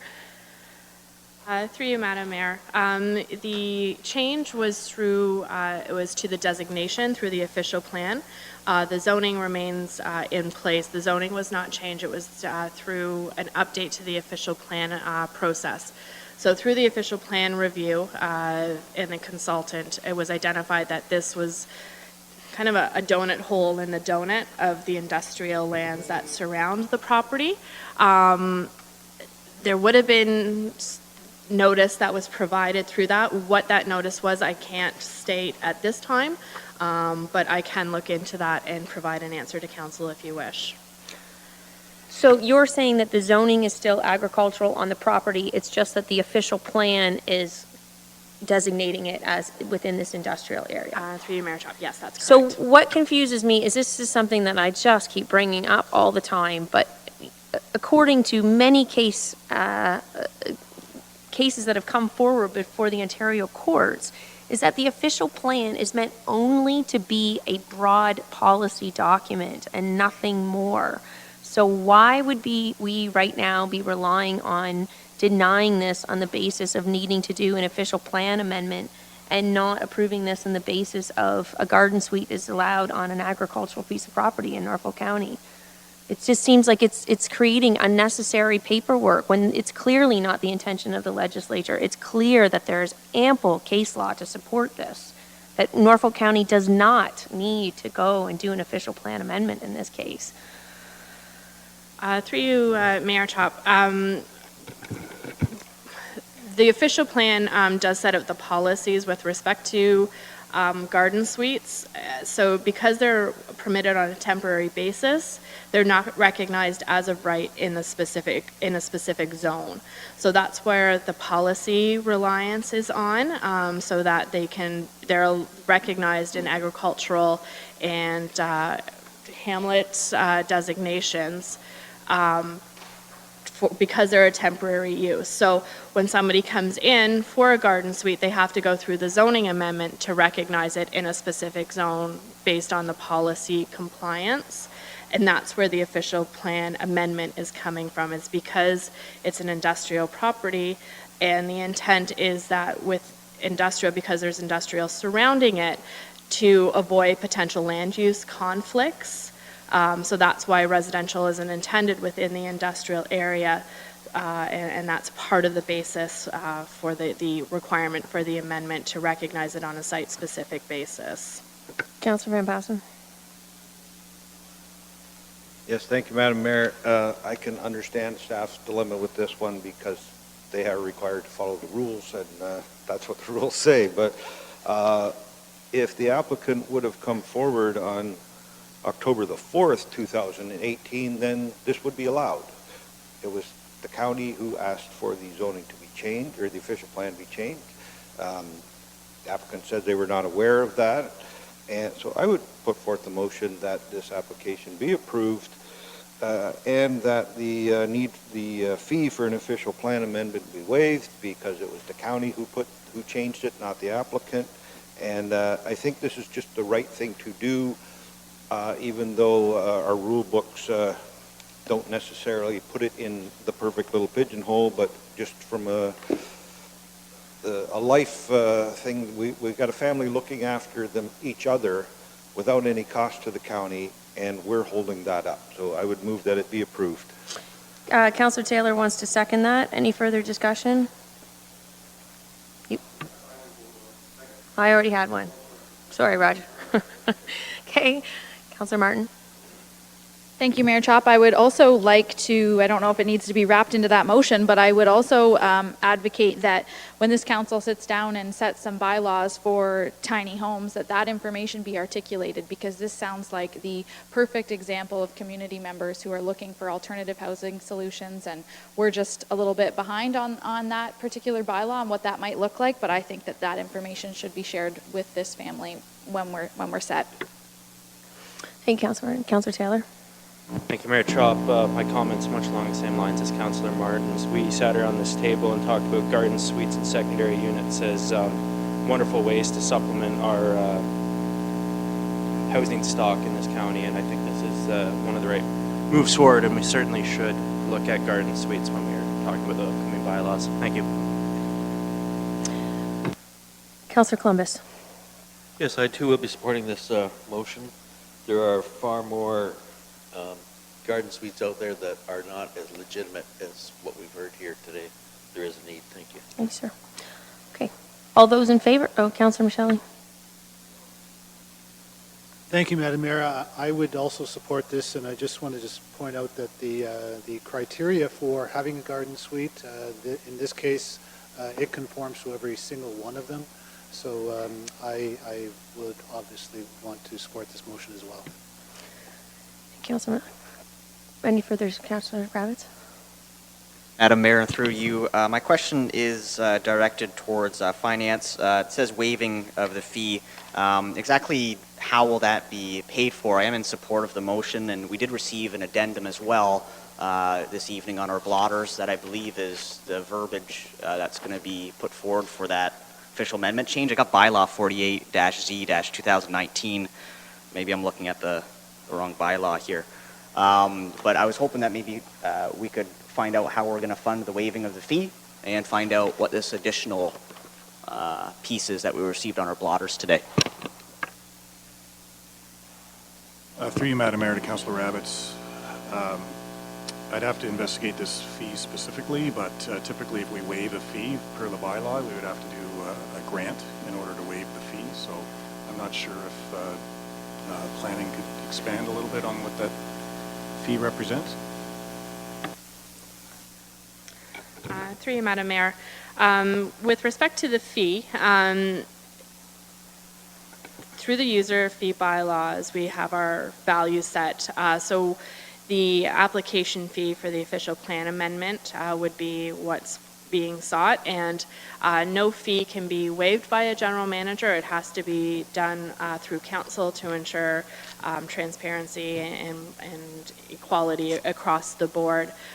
So it's my understanding, and I'm by no means an expert in this, that it just it gets kind of written off through the process at the end. It's not. My understanding is it's not like a DC charge where we have to find the money somewhere else. It's essentially a lost wage, I guess. And then also to your question, Councillor Rabbits, the addendum that you received, so bylaw 48Z 2019, that is the temporary use bylaw to recognize the garden suite. It was added in case council chose to approve the application so as not to hold the proponents up any further. With council breaking for recess, we wanted the lease bylaw to be passed by council so that they can still proceed through the process and get any permits that they require through the building department. And further, I guess my next question is directed towards our county clerk. We are able to ratify and sign this bylaw through our decision today, or do we need to waive the rules of order in order to proceed in that manner? Through you, Mayor Chop.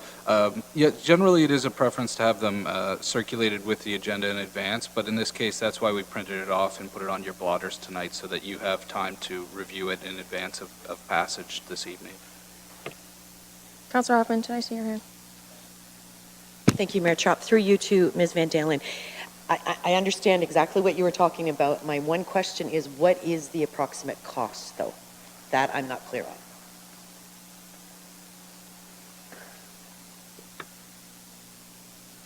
Isn't an official plan somewhere around 5,000 to 8,000? Through you, Madam Mayor, I believe the cost for an official plan amendment as a standalone is around $3,000, $3,500 or so. Okay, any further discussion? Sir Columbus? I just want to point out that the staff did nothing wrong. What they recommended was the right thing to do.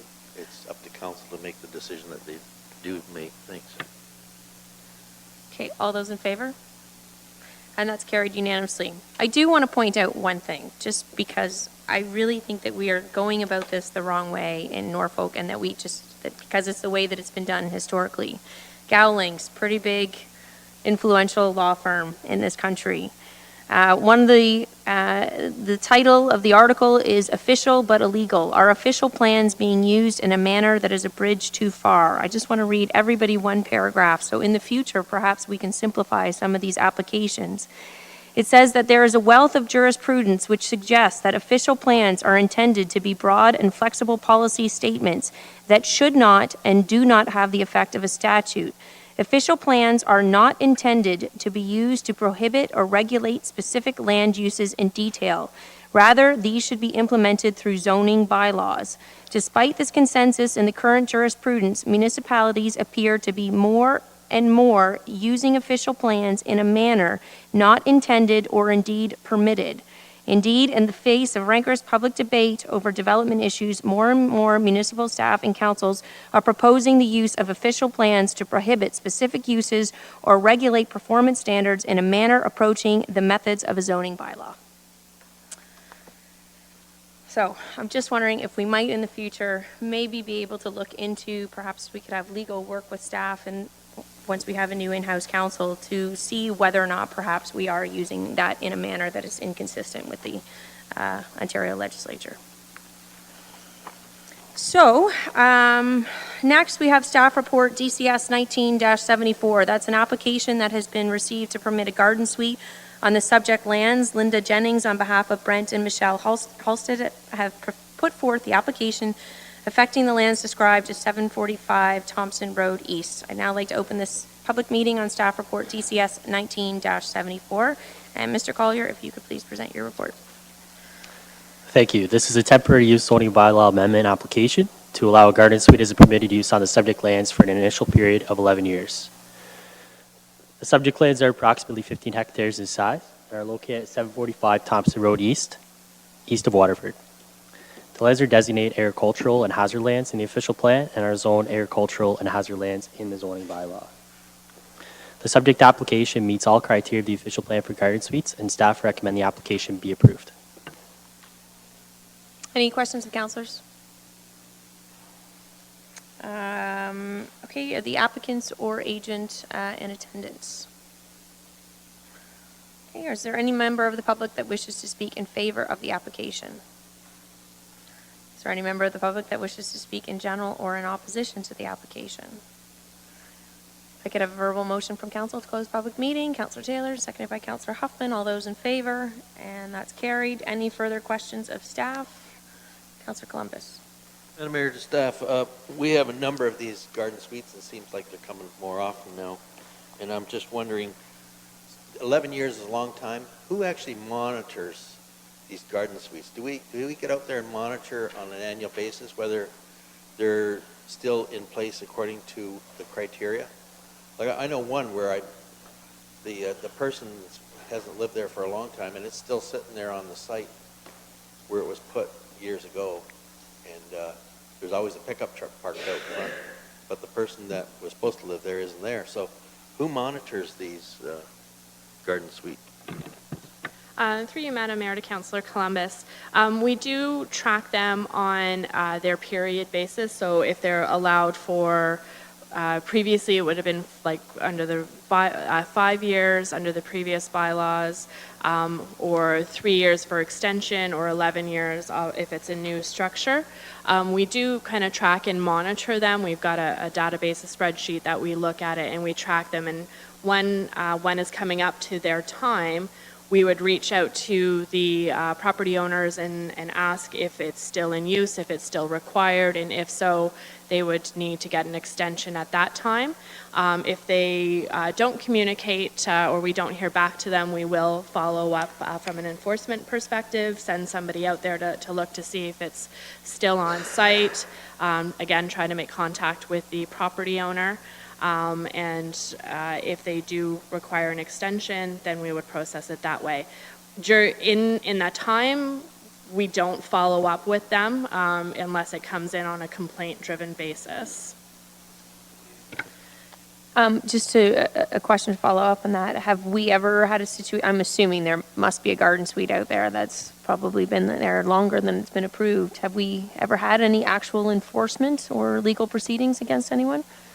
Through you, Madam Mayor, as a matter of fact, we have in the last couple of years, we've been working with planning and the bylaw staff to look at the list and the expiry dates, and we'd have actually taken enforcement action. We start with a friendly letter, just notification, and we proceed that way, but we have had enforcement in the last 2 or 3 years. Yep. So when we start looking at Section 425 of the Municipal Act and the ability to create an offense with a fine, perhaps this would be one of those areas that we should almost create a recurring fine if it's not removed after the termination period. Yep. Okay, would somebody like to move the staff recommendation? Councillor Huffman and seconded by Councillor Taylor. Any further discussion? All those in favor? Carried unanimously. Next is staff report DCS 19-84, and that's in regards to an application that's been put forth deeming the lands described as 17 Kenneth Avenue and, for a deeming application affecting the lands described as 17th Kenneth Avenue and Old Lakeshore Road. I now open the public meeting on staff report DCS 19-84, and Ms. Van Dalen, is that you to present? Thank you. Thank you, Madam Mayor. This is a deeming bylaw request for a deeming amendment for the property at 17 Kenneth Avenue. It's part of an old subdivision that is registered plan of subdivision east of Port Dover. The intent of the application of the amendment is to remove the lands from the previous plan of subdivision so that the two parcels can be merged to create one lot and a dwelling built on that. Because they were created through the plan of subdivision, they have to go through the deeming process in order to merge them under one title, and that's what this application is. And as such, planning staff have no concerns with respect to the proposal and are recommending support of the application. So, thank you. Thank you. Councillor Columbus. Thank you, Madam Mayor. Yes, I'm reading page 27, the executive summary, and it talks about lot 15 and 16 Wyndham, Norfolk County Road, but this application is Woodhouse, so I take it this is Port Dover area? Is that it? Through you, Madam Mayor, yes, that should be Woodhouse, and it is kind of the lands east of Port Dover, almost on the Haldeman boundary. Thank you. Councillor Van Passen. Yeah. Madam Mayor, I was going to ask that question, whether Vaughan Survey was now part of Mr. McColumbus's ward or part of mine, but I had a hard time figuring it out until I flipped to the back, but... Any further questions? Okay, is the applicant or agent in attendance? Is there anyone that wishes to speak in favor of the application? Is there anyone that wishes to speak in general or in opposition to the application? I have a verbal motion to close the public meeting. Councillor Taylor, seconded by Councillor Geisens. All those in favor? And that's carried. Further questions from councillors? Somebody wish to move the staff recommendation? Councillor Martin, seconded by Councillor Columbus. All those in favor? That's carried unanimously. Okay, next is staff report DCS 19-85. This is in regards to an application. Did I just do the wrong one? No. An application has been received for the approval of a plan of subdivision of the development of Dream Villas subdivision for 93 single detached residential lots with stormwater management facilities, a pumping station, and associated utilities. Simtrek and Brent Howlett have put forth the application affecting the lands described as Part Lot 1, Concession 4, in the urban area of Simcoe, Norfolk County. I now open the public meeting on staff report DCS 19-85, and Ms. Van Dalen, if you could please present your report. Thank you, Mayor Chop. As stated, this public meeting, this presentation is with respect to a proposed plan of subdivision located on Decoux Road in the southern end of Simcoe. The proposal is for the development of a 93-lot plan of subdivision with the associated stormwater management pond and pumping station. The subject lands are approximately 7 hectares or 18 acres. The property did originally have subdivision draft plan approval. However, that approval did lapse, and the new owner is now here applying to complete the proposed development. The development is intended to be completed in 2 phases. Phase 1 will comprise of 51 lots, and Phase 2 for 42 lots. The subject lands are designated urban residential and currently zoned R1B. The development approval will maintain a similar layout to the previous approvals and utilize the existing base of infrastructure that has been installed. Through the circulation and notification process, some contact from neighbors was received. There was no formal comments or concerns raised by the public. It was general questions only that were provided to me at the time. And as you will see with the approval, there is a number of conditions of draft plan approval that would be required to be completed before the development is registered and the lots become available.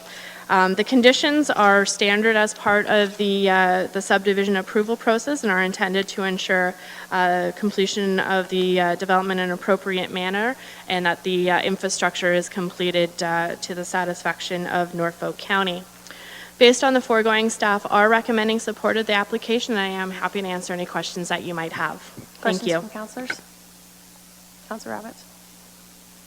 Thank you, Madam Mayor. Through you to Shannon. Shannon, thank you for the report. My question is sort of in lines with the mapping here. It seems that the roads don't necessarily line up, and I was wondering what's going to happen with some of the existing roads going into where the subdivision will be. I see in our executive summary it says that it is noted that none of the infrastructure has been accepted by the municipality, and I was just wondering if one road is turning into another, or if we're talking about overlaying the subdivision on top of that topography. Through you, Mayor Chop, to Councilor Rabbits. Generally, the intent is to utilize a lot of the base infrastructure that is there. There might need to be some tweaking based on some of the road networks. Mr. Howlett is here and would be able to speak a little bit further to that, but the intent is to use a very similar format to what was previously approved. So this subdivision would overlay essentially on the existing topography that is there. Further questions from Councilor Hopkins? Sorry. Thank you, Mayor Chop. Through you to Ms. Van Dalen. This may be actually a question for the developer and not you, but do you have an idea as to what the starting price point is for these homes? Through you, Mayor Chop. Unfortunately, I do not. I would have to defer that to Mr. Howlett. Councilor Van Boston?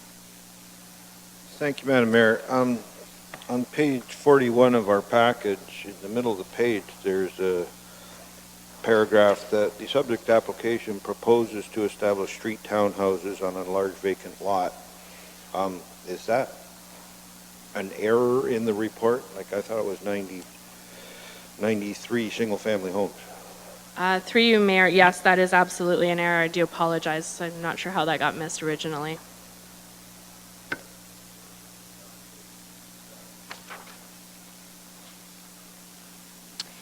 I'm kind of confused, Shannon, maybe you could help me.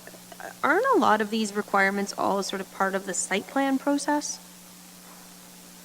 Through you, Madam Mayor. A lot of the times you'll find a lot of similarities between a site plan, a development, and a plan of subdivision. They both take a very similar approach. But a site plan application is typical for a single property when you're developing it as a whole, whereas the subdivision is required, and these are to be completed before it's registered and the lots are sold individually. But a lot of them you will find a similar cross-referencing because they deal with the installation of municipal infrastructure, some of the planting requirements, lot grading and drainage, and those similar type technical aspects to it. And so what about, maybe I've missed it, but what about kind of the additional piece like sidewalks and lighting and all those responsibilities? Or is it there and I just didn't see it? Through you, Madam Mayor, it should be in there. I can't recall what conditions specifically address those items in particular. Lighting is required, and they do work with Hydro One for the installation of light posts and that sort of thing. There is a standard that would be applied in that case. Okay, is the applicant or agent in attendance? Would you like to speak? Absolutely.